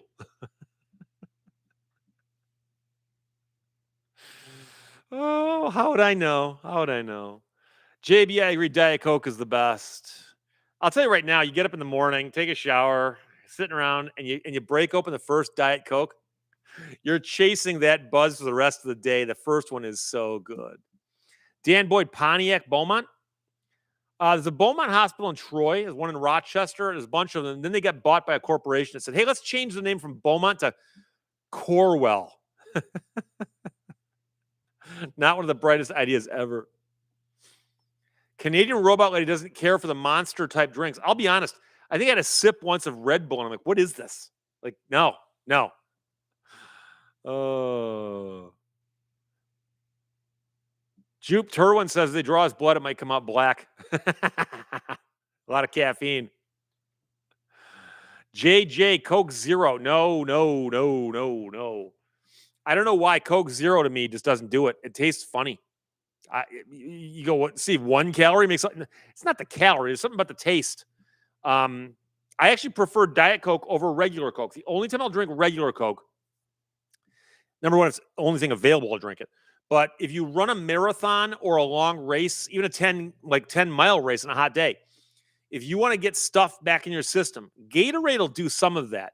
But man, nothing will do it like Coke because it's got sugar, it's got caffeine, and they get in your system very quickly. I ran the Miami Marathon. I forgot what year I ran it. 2012, maybe. I ran the Miami Marathon on a very, very hot day. I almost passed out. I crossed the finish line, went over where my friends were, and I found a grassy spot, and I sat down, and I was planning on just sitting down. And I told my friends, I said to one of my friends, I go, could you please go get me 2 of the coldest bottles of Coke you can find, Coca-Cola. My friend runs off. My other friend is there, and I said, I'm going to lay down right now. And if I stop talking or close my eyes, make sure I'm still awake because I'm worried about fainting. While I was talking, my vision was doing this thing where I was going to tunnel vision. And I laid down, I was laying flat on my back, and I'd sit up every minute or so and slam some water, dehydration. And then later my friend came back. I guzzled the 2 Cokes. About 10 minutes later, I'm like, I could go out and run another one. Zach Larson, have you ever been cited for breaking the speed limit? On occasion, yes. Now, I've been driving for many, many years. If you drive a lot, you encounter police. You speed a lot, you get a couple tickets. I've never had a ticket for doing more than 10 over. Nothing crazy, but you're driving along, you're doing 8, 9 over, then you're doing 10 over, and all of a sudden somebody's like, do you know how fast you were going? So there you go.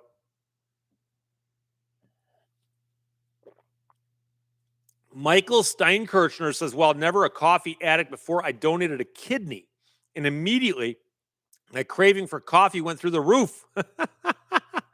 Odd and only side effect. So is there an explanation for that? Is that because your body's now not capable of removing the caffeine from your system as quickly or something? Or that's bizarre. I wouldn't be surprised if they said, yeah, that's the kind of thing that can happen.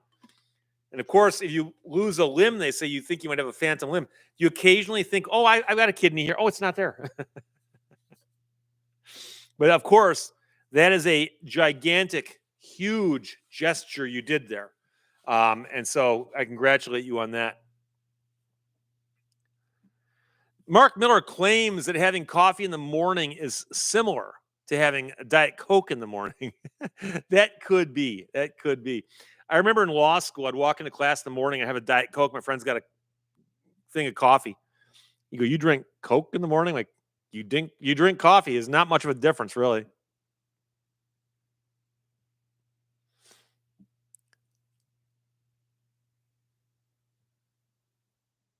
Bruce J. reminds us that Coyote versus Acme has been sold to Ketchup Entertainment.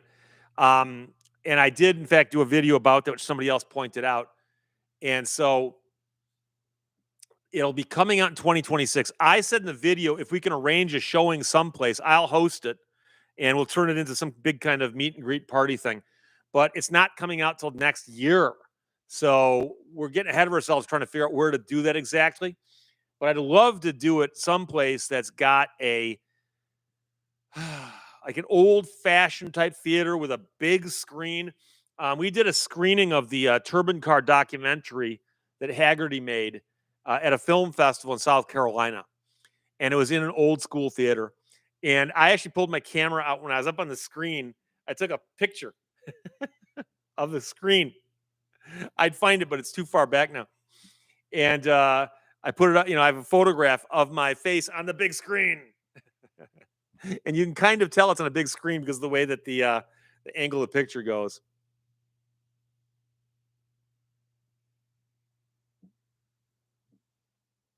The prodigal stranger says, I've had 3 kidney transplants, and they tell you to take it easy on the coffee because caffeine is a diuretic. Interesting. Austin on law and ethics. In law school, one of my friends would hand me a chocolate-covered espresso bean before federal tax class to keep you awake. That's a class you got to like toothpicks in your eyes, We had a real eccentric professor for tax. It wasn't a full-blown class. It was a shorter segment we did on tax. The guy had kind of a distinctive high-pitched voice. And he was excited about the federal tax code in a way that I don't think I've ever seen anybody excited about anything before. And he's up there and he's all energetic about the tax code. And we're like, what's this guy on? Maybe coffee, who knows? Low Rigs I Am Jolt was popular when I was in high school. It's like twice the caffeine and 4 times the sugar, something like that. Dustin Carpenter. Hi, Stephen. Watching for over a year now. Well, thank you for checking in, my friend. I appreciate that.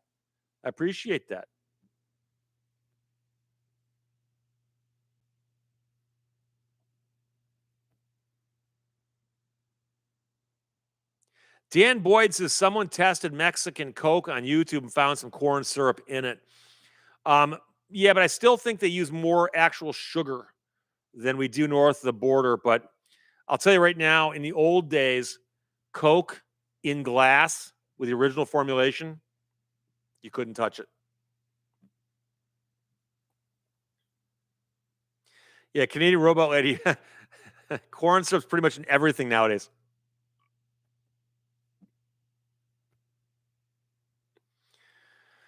Oh, boy. And Cyberdoc points out that Coke actually did, in fact, have Coke in it at one point in time. The actual Coke. The Coca-Cola. Both Coca-Cola and Pepsi and a few others were originally pitched as health drinks. And Pepsi had pepsin in it, which is supposed to soothe your stomach. So user 823-123-8384 says, along with Jolt, there was briefly Jasta. That does not ring a bell. Were they put up at one of the major companies or not? I'm curious. Cyberdoc says those are called elixirs. Those healthful drinks you could have. Working on some of my books I've written, I've gotten the opportunity to flip through old magazines and old newspapers, and the ads they had back in like 1910 or 1920 for some tonic that will like soothe your vertebrae or something. You're like, what? Oh. Fast Eddie 333's got a frost advisory in Fort Worth, Texas, for the next 18 hours. Wow. J Door 8 says, I went to the Coke Museum in Atlanta and they denied that cocaine was ever in Coke. That's the official company line now, but it's absolutely true that it was. I've read history books written about the history of the Coca-Cola company, and the original formula had it in there, and at the time it was not considered that big of a deal. So Austin on law and ethics, many law schools don't teach federal tax.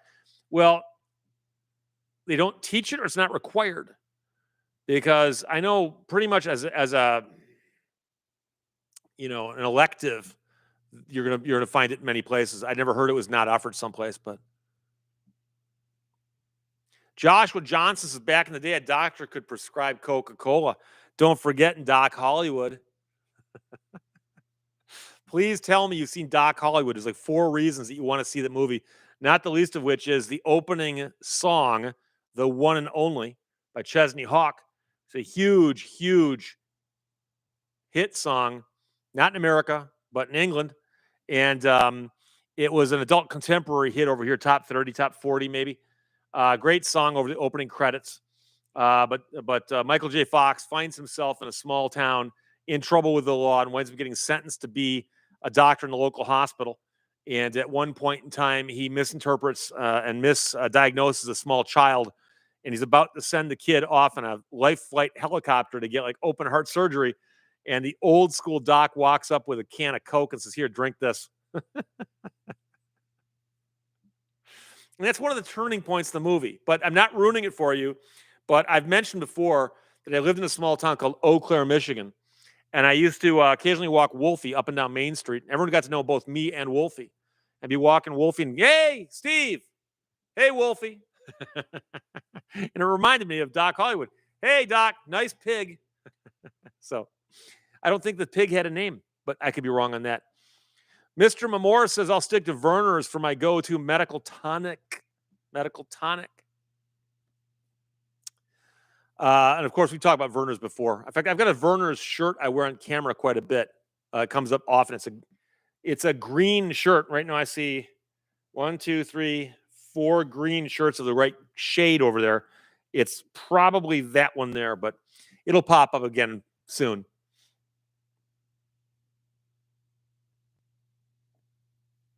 Ram 50 V8s, my girlfriend just mentioned she misses Tab. Tab, never liked it myself. There's a joke about Tab in Back to the Future.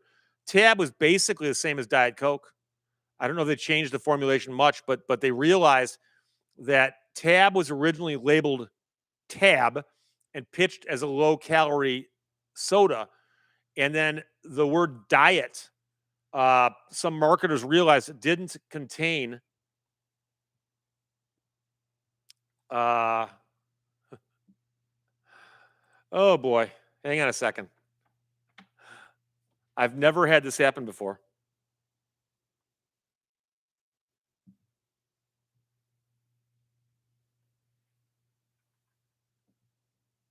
I actually just had a thing up pop my screen for the dual factor authentication saying, "We've got to confirm this is really you." And I want to say, I've been here for an hour and a half and you don't think it's me. So I don't know what happened right there, if anything happened right there, other than me looking down on my phone. But a thing popped up on my screen says, "Can you confirm it's you?" Then it says, "We've sent a code to your phone." And then I had to type the code in. And anyway, yeah, don't forget about saccharin. So saccharin was a thing that they chased out of the market, and they started using other things like NutraSweet and Diet Coke. So Tab may have had a slightly different taste, probably a different aftertaste more than anything else. My mother would kill me for saying this, but she passed away 2 years ago, so she can't. But my mom would buy Tab, and it would be in the house. And I remember drinking Tab as a kid, going, "This ain't that bad." So Scott Summers says this could be AI, Steve. Maybe that's why they checked.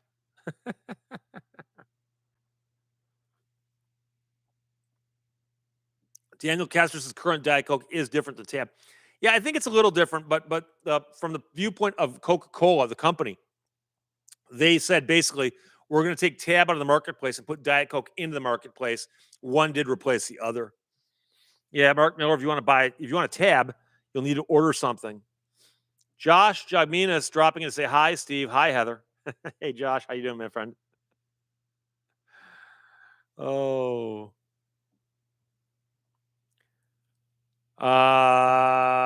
Thinkla, I've been fearful of inflation due to tariffs. Will the tariffs impact the cost for legal services? They shouldn't. Your attorney, if he's licensed locally, is domestic. But who knows? I might not be thinking this thing all the way through.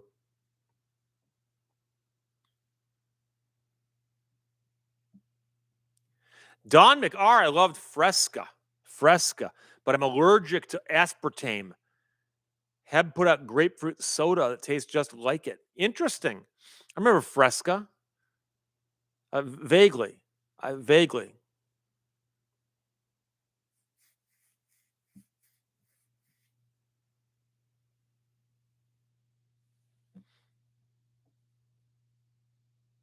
Thomas Hines, Fresca is great.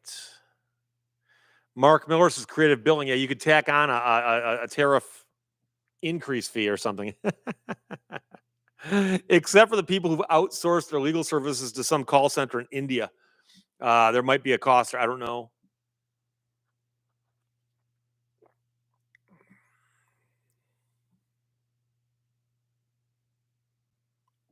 It's not me. 07 is in the house. It's not me. Hey, Steve and crew. Thank you for checking in.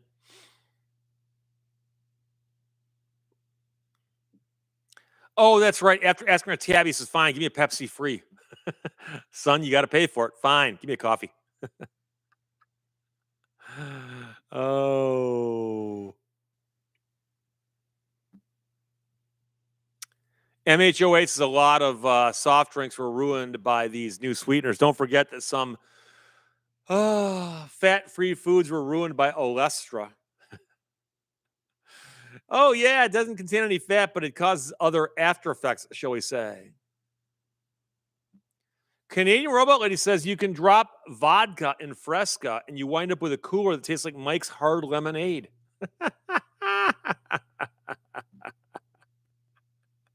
Thomas Hines, Pepsi Clear. You know, the craziest thing is you'd go, why would the color matter? But somehow it did.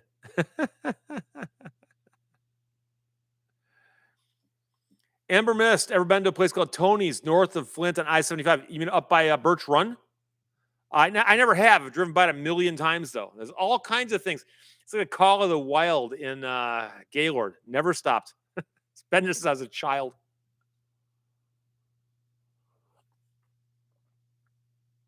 Bob Blah Blah says, haven't heard anything about outsourcing customer service to India, the Philippines, and the like. Yeah, I'm not sure. I'm not sure how those are affected by all of this. So, oh my gosh, Josh, does anyone remember Cactus Cooler? Is a Coke product? Yes, I do. I never knew what happened to it. I didn't know it was a Coke product. Orange pineapple flavored. I remember Cactus Cooler thinking this is it was good. It was good. Mark Miller, Squirt. Kelikaku, what about Orange Crush? Southern Torrance says Olestra actually was a fat molecule, but the molecule is too big for your body to absorb. So, without getting too much into this, when your body doesn't absorb something you eat, it's basically a one-way path. And it would yeah. So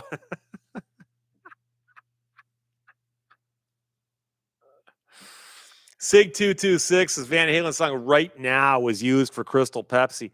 There was a time when they played "Right Now" by Van Halen in the moments leading up to the Free Press Marathon. And it's a pretty cool song because it has that slow build-up, you know. And then one year they took a poll. They said, "Hey, we want to change the song," despite the fact nobody's complained about it. What do you guys want to hear? And people were like, "Well, I want to hear Eminem. I want to hear Motown." And it's like, don't get me wrong, I love Motown. But when you want to get hyped up to run a race, okay, My Girl is not the song I want to hear. It's not. Okay. So they kind of took the fun out of that one. Duncan Campbell just checked in. How are your rates worked out? If your costs go up, aren't you going to charge more? Well, it depends on what rates you're talking about because as an attorney, my costs, my time is not imported from another country. Neither are my words. I just talk to you and I look stuff up on the internet and I write stuff and I argue stuff. But there are businesses that buy things.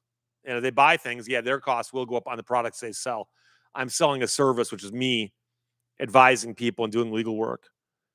MH08, I haven't seen Diet Right for a while. Diet Right. Yeah, I've heard that one before too. Remember that? Joshua Johnson, Pepsi Clear, so clear you can't see the additives. Jeffrey Guy, remember the drink Moxie? Wasn't that old school, like really old Moxie, like World War II era or something? I'm not sure. So Dan Boyd says Moxie was awful. Okay. Oh, Thomas Hines says they still sell Moxie. But when did they start selling it? Does it date back as far as I thought or no? I'm just curious. Yeah, what of says Olestra was way worse than just going through you. You understand that this is a family program. Sometimes I speak in code for a reason, you know, like that man and that woman went in that room and closed the door so they could have privacy to do what people who love each other very, very much do when they want to have babies. Okay. Now I could describe it differently, but this show would get a different rating. Okay. So when I say that you would eat something that had olestra in it and it had bad side effects because the olestra wouldn't get digested properly and would eventually exit your body, that's where I'm going to stop. I'm not going to use the word explosively or talk about the lack of muscular control, which out of context are actually quite funny. Oh boy. Peter Mandix was in third grade when Tab came out, so that's pretty good compared to the strawberry milk that showed up at school lunch. I remember, you know, the little remember the little things of milk about yay big, and of course you could get strawberry chocolate or regular, and then of course if you're smart and you wanted to cause trouble, you drink the milk, fold the top down, flip it over, put it in the ground, and jump on it. Boom. I'm not advising anyone to do that, but it was always fun. What of now claims he's trying to be polite. No, you guys, see, you can type anything you want.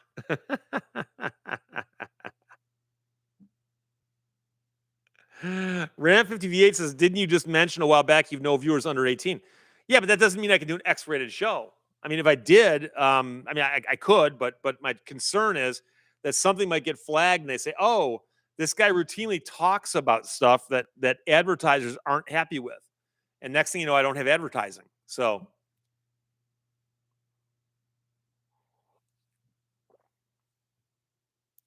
William Page did the work none of us wanted to do and tracked down Moxie's creation in the late 1800s. I thought so. It predates the big war, World War I. Richard Terhune, Moxie was invented in 1876 by Dr. Augustine Thompson in Lowell, Massachusetts.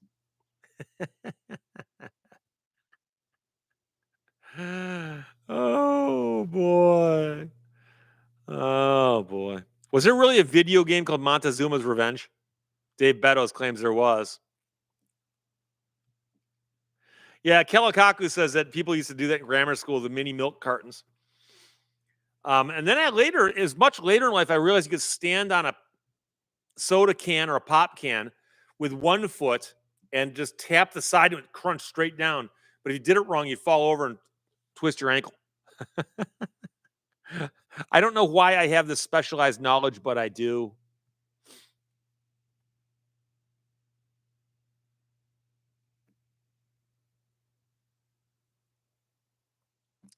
Thomas Hines, milk at elementary school would cost me a nickel. I remember being either nickel or a dime. I remember that too. But believe it or not, I went to school so long ago that I would walk home for lunch. First, second, third grade. Literally walk to school in the morning. For lunch, I'd walk home. My mom would have lunch ready for me. I'd eat lunch and walk back to school in time for the second half of the day. And of course, nowadays, kids don't even walk to school, let alone go home for lunch. So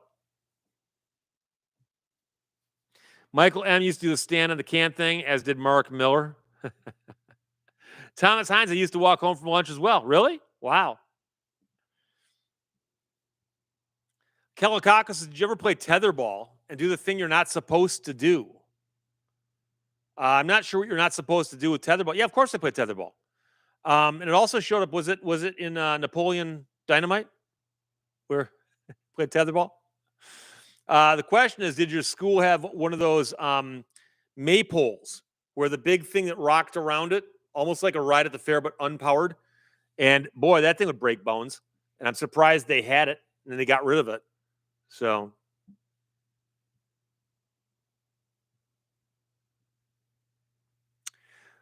John Michael Carmen says in winter, if you're a crossing guard, you'd get free hot chocolate. Yeah, and at the end of the year, they used to take the crossing guard group together to Boblo Island by themselves, a special day off. Only reason I ever considered doing it. But of course I didn't.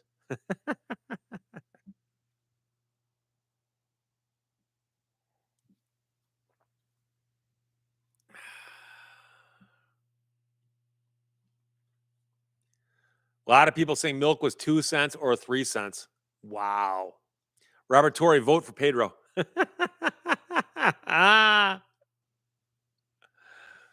Mark Miller, we did dodgeball. We did a variation of dodgeball called prison ball. And what would happen is there'd be the court with a line down the middle. And then there were lines in the back and the back here. And both sides started out with people on both sides. And when you got hit with a dodgeball, you then went into the prison on the other side. So now, and only one ball. So now when somebody threw the ball at you, if you dodged it, somebody back here got it and could throw it at you again. And they got you out. You went into their prison, and then they got out and were back on their side. And so it was a never-ending game if you're doing it right. And you got hurt a lot. Okay, Jupe Turwin just says, I would like to donate this to the Canadian Robot Lady. So, Steve, thank you both for a lot of interesting time. And I'm going to let you know right now, because I'm the stand-up honest guy that I am, I'll do the conversion on that and get it to her. So thank you. If anybody else wants to donate, I know she would never ask you to, and she'll probably say don't, but ignore her. If anybody else here wants to donate to the Canadian Robot Lady, feel free to do so. Mention CRL in the comments, and I will get that to her. And thank you very much, because I'll thank you on her behalf, because she does such wonderful work. And my show would not be as popular, nor as whatever it is, without her. I can't in good conscience go, my show wouldn't be so good, because you might go, Steve, who said it was good? But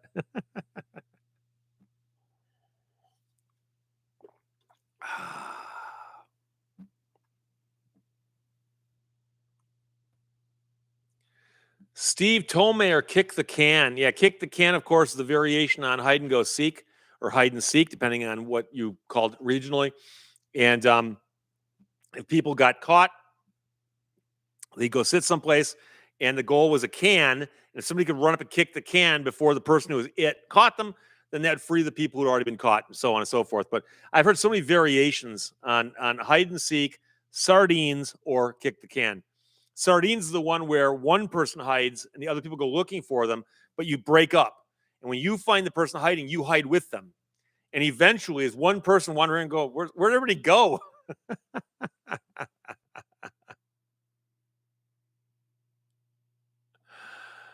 Oh.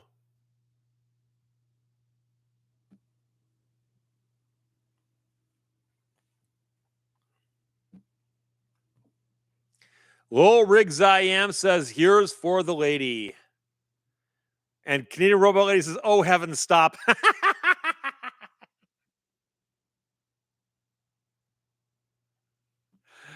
I think it's important in these trying times in which we live to demonstrate that at least here, there's an American here and a Canadian there, and we are all on the same team. Okay, so there you go.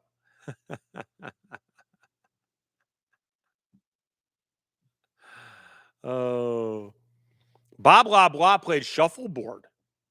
That's something I only think of that as being either on a cruise ship like Love Boat. I don't think modern cruise ships, for the most part, focus on shuffleboard so much, or like old people's retirement communities and so on.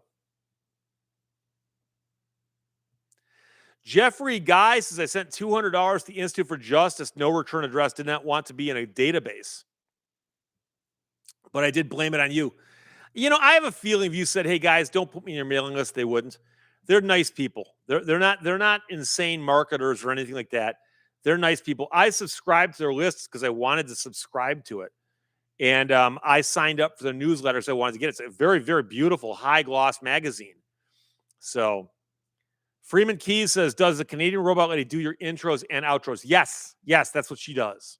That's what she does.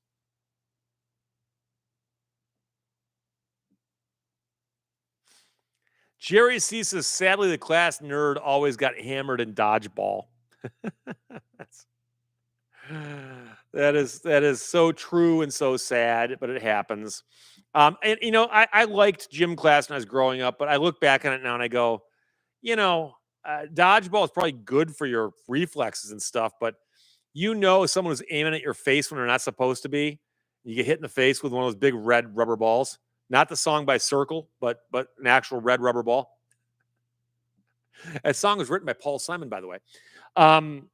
There's something not quite educational about that, but I know some people are going to say, "But Steve, that's wrong for you to say that." But I don't know.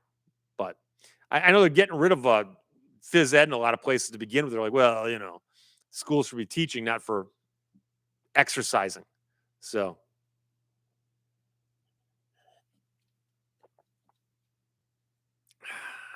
Douglas Gaxiola claims that standard practice for kick the can in his neighborhood was you grab another can out of the trash and swap it for the one that's the goal.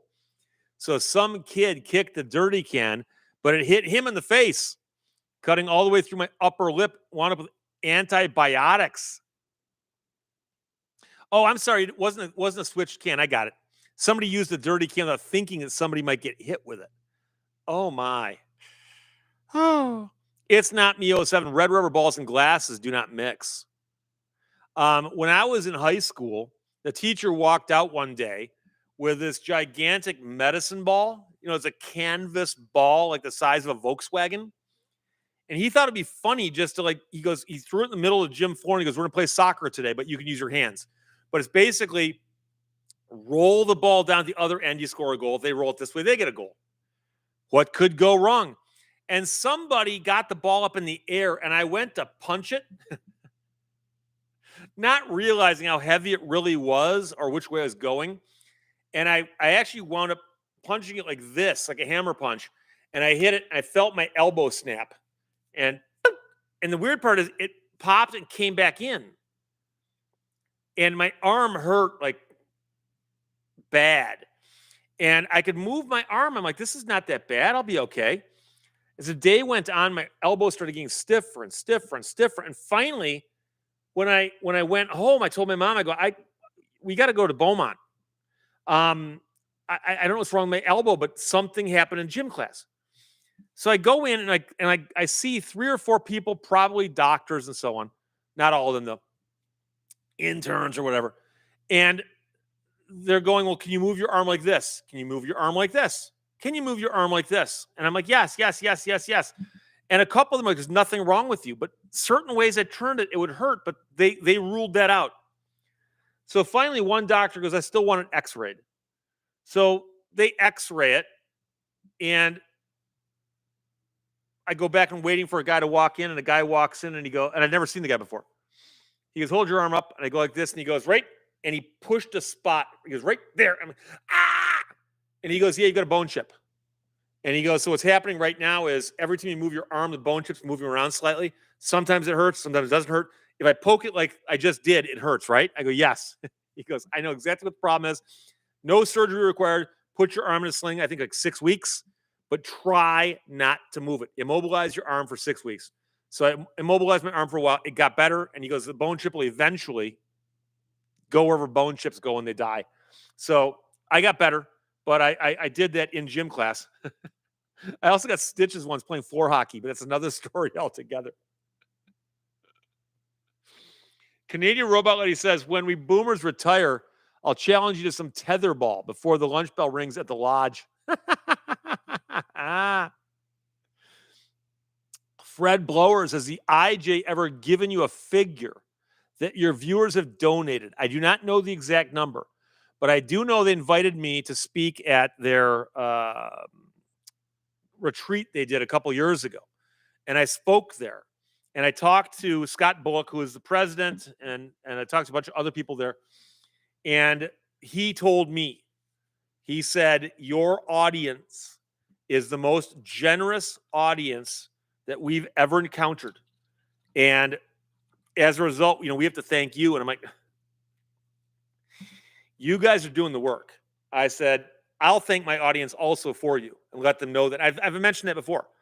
And so I don't know if there's other audiences out there that have now surpassed you guys. I don't know. All I know is he said, your audience, without question. And he said, we can tell when you've mentioned us because we see a spike in incoming donations and queries and subscriptions. And he said, somebody will go, hey, Steve Lehto did it again. Lehto's Law. And they'll go look, and it's one of their stories. Because I always try to mention them on their stories.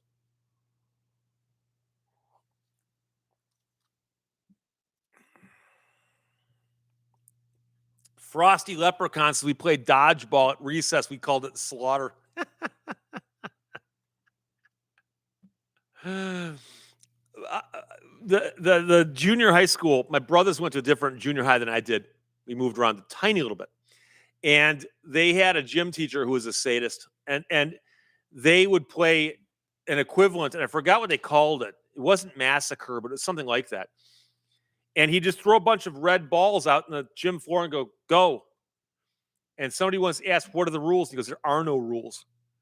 And you could just walk up and throw the ball at somebody and hit them with it. But they weren't out. They were just a target. They could throw the ball back at you. Guys and gals. I don't know if there's women in that class or not, or girls in that class, but Jupe Turwin had a bone chip in his knee, fell ice skating. Chip came out many, many years later, thought it was a splinter. I've heard of that happening. I've also heard of people who in car accidents who got like pieces of glass under their skin and the glass worked its way out. So.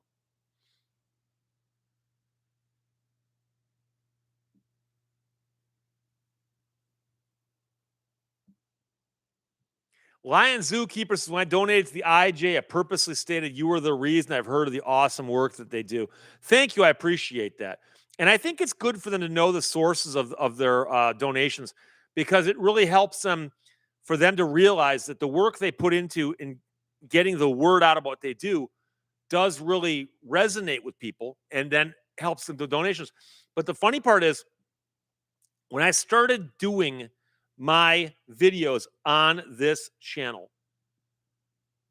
I never imagined I could talk about civil asset forfeiture, qualified immunity, even constitutional law issues, because I thought, who'd care? And so I grossly underestimated how much people would enjoy those topics. So I'm really, really glad that people do respond. And I'm really, really glad that you also respond to the Institute. Steve A. managed to make it before the end. Any chance you'll make it to the end of the road in Copper Harbor this year? You mean the car show in Copper Harbor? Possibly. I forgot when it is.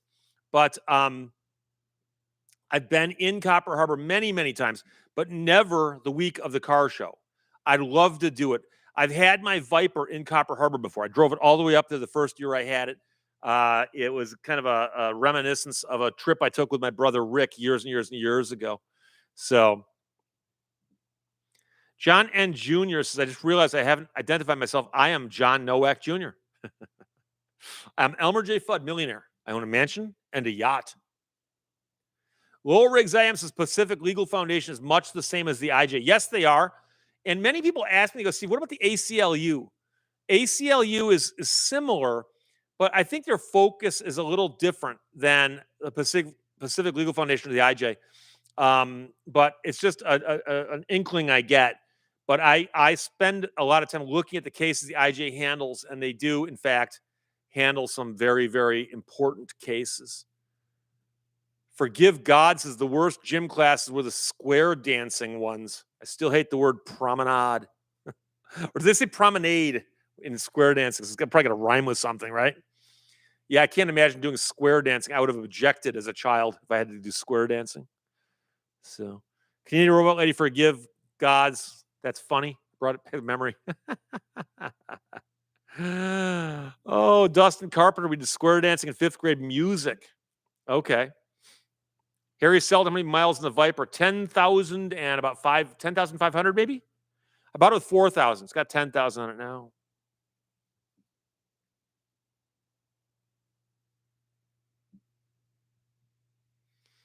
And Iggy RLK just asked the same question. How many miles are on the Viper? Oh, boy.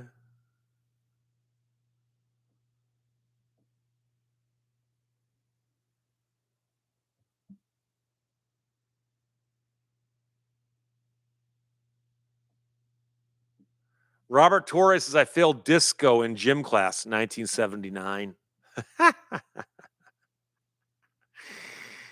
Oh, boy. D Wood, the only square dance I liked was with Bugs Bunny. I seem to recall this episode of The Odd Couple where Oscar got to call a square dance and he turned it into like a play-by-play for a football game. And I think he ended with stand-up, sit-down, fight, fight, fight. But I could be wrong. I could be wrong. Steve A says the end of the road car show is Saturday, July 19.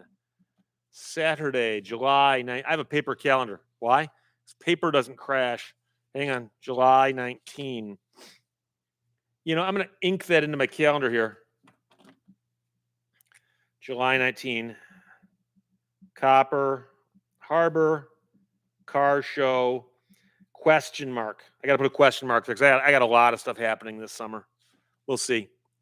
If I went, I'd probably bring my Viper though, because I wouldn't want to bring the Cobra on a drive that far in case the weather turned ugly. The prodigal stranger says disco failed us all.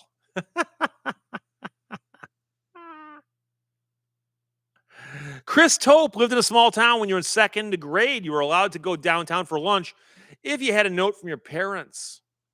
Okay. Padre, I failed home ec. I remember taking home ec. I remember baking things. You had to figure out what you could bake during the hour that the class took, you know, or the class hour. Wasn't quite a class hour, but you know what I'm saying. Whoa. Who keeps putting that there?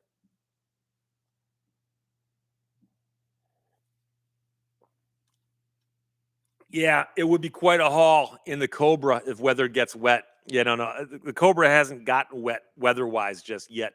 The Viper has once. Kind of bums me out, but what are you going to do?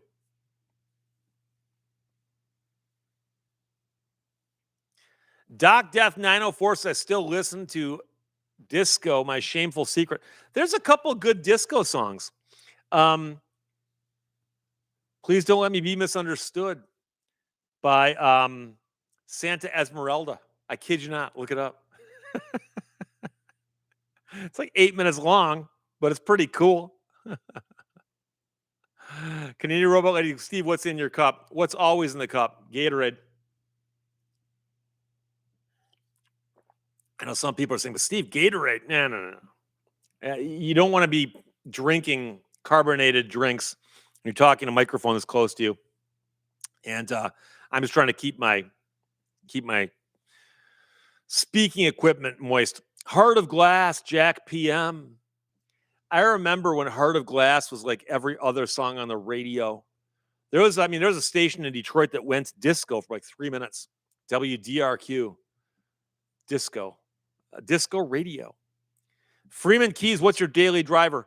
I've got 2 Ford Explorers and a 98 Wrangler I started driving recently that I picked up. Standard Deviations is Run Like Hell by Pink Floyd is disco. Well, I mean, you can dance to it. Disco is usually a little more infused with like a really annoying mechanical, rhythm to it. But there are things that you can dance to. Doc Death 904, Disco Inferno.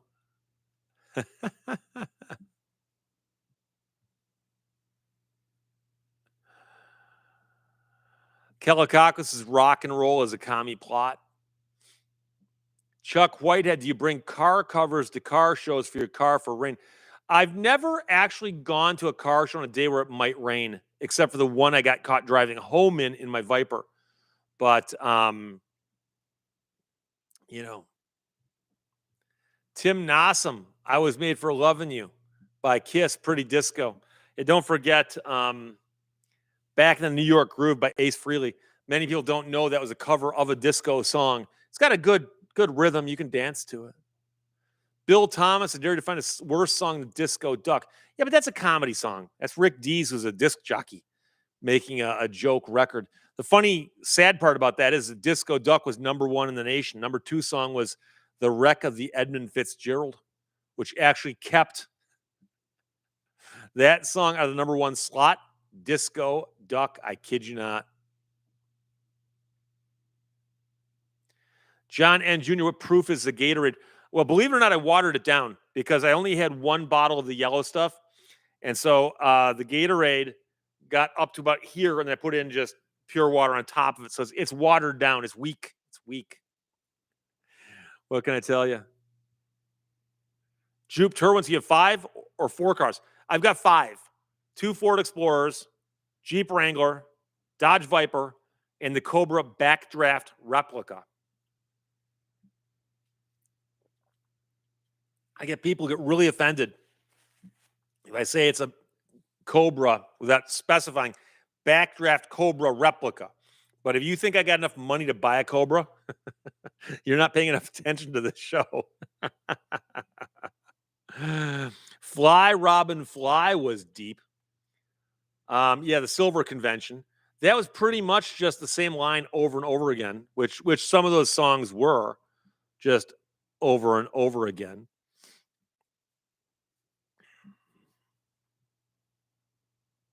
Jack PM Dancing Fool Zappa off of Shake. Was that off of Shake Your Booty? Oh boy. Popcorn. That's an instrumental. Ding ding ding ding ding ding ding ding ding ding ding. Hot Popcorn, I believe it's actually called.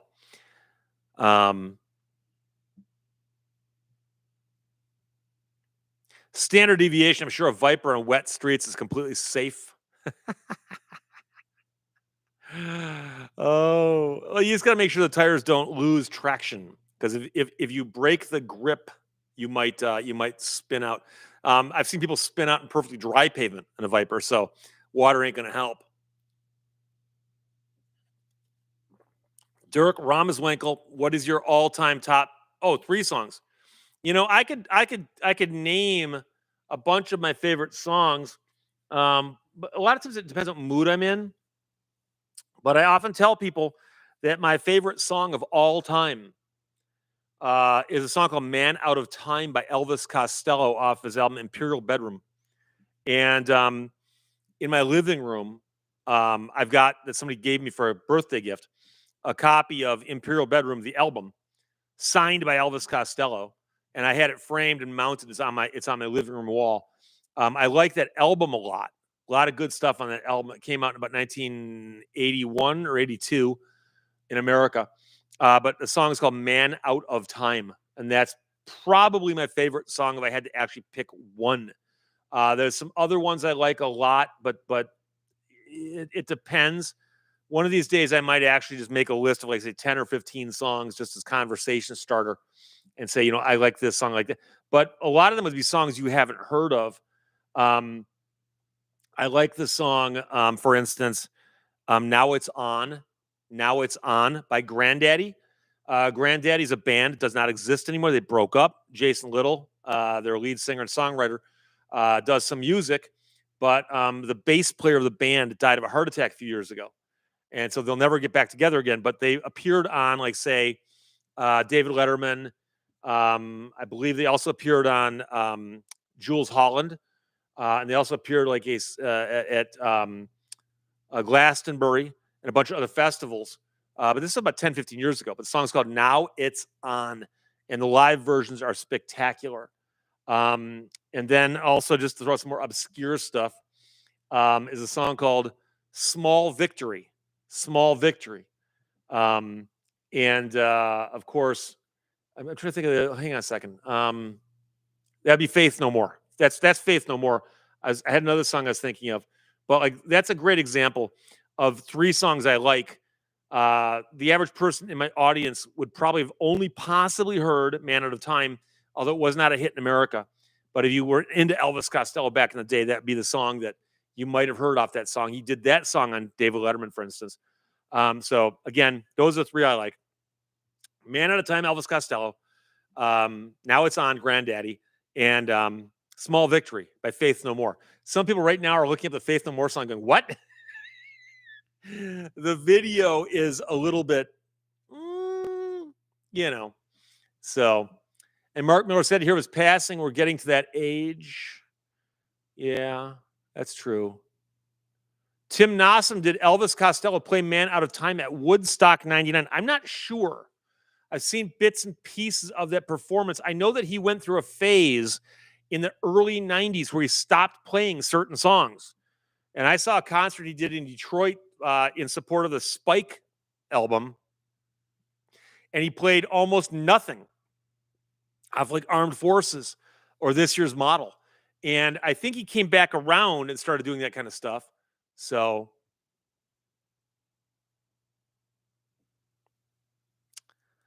yep. Oh yeah, pod races when I talked about muskrats the other day. People started thinking about muskrat love. You forget how big of a song Love Will Keep Us Together by the Captain and Tennille was. And that song was played back to back, like wall to wall on like top 40 and adult contemporary. I mean, it was insane. Love Will Keep Us Together. And so they had to come up with a follow-up. And I believe it was the follow-up was Muskrat Love. Just one of the dumbest songs of all time. But yeah. JW is your first car. My first car was a 1969 Dodge Charger with a 383. This General Lee type of car. But the thing about that is that car I had was a Michigan car, had over 100,000 miles on when I got it, or when I had it, and it was rusted to pieces. So it's not around anymore. I might get another one someday, but we'll see. Sam, as I am, says that Elvis was not at Woodstock 69. I don't think so. He was alive, but he was not a recording artist just yet. Dan Boyd, Love Will Keep Us Together was third grade. Okay, so I remember where I was. Oh my gosh, Shields and Yarnell.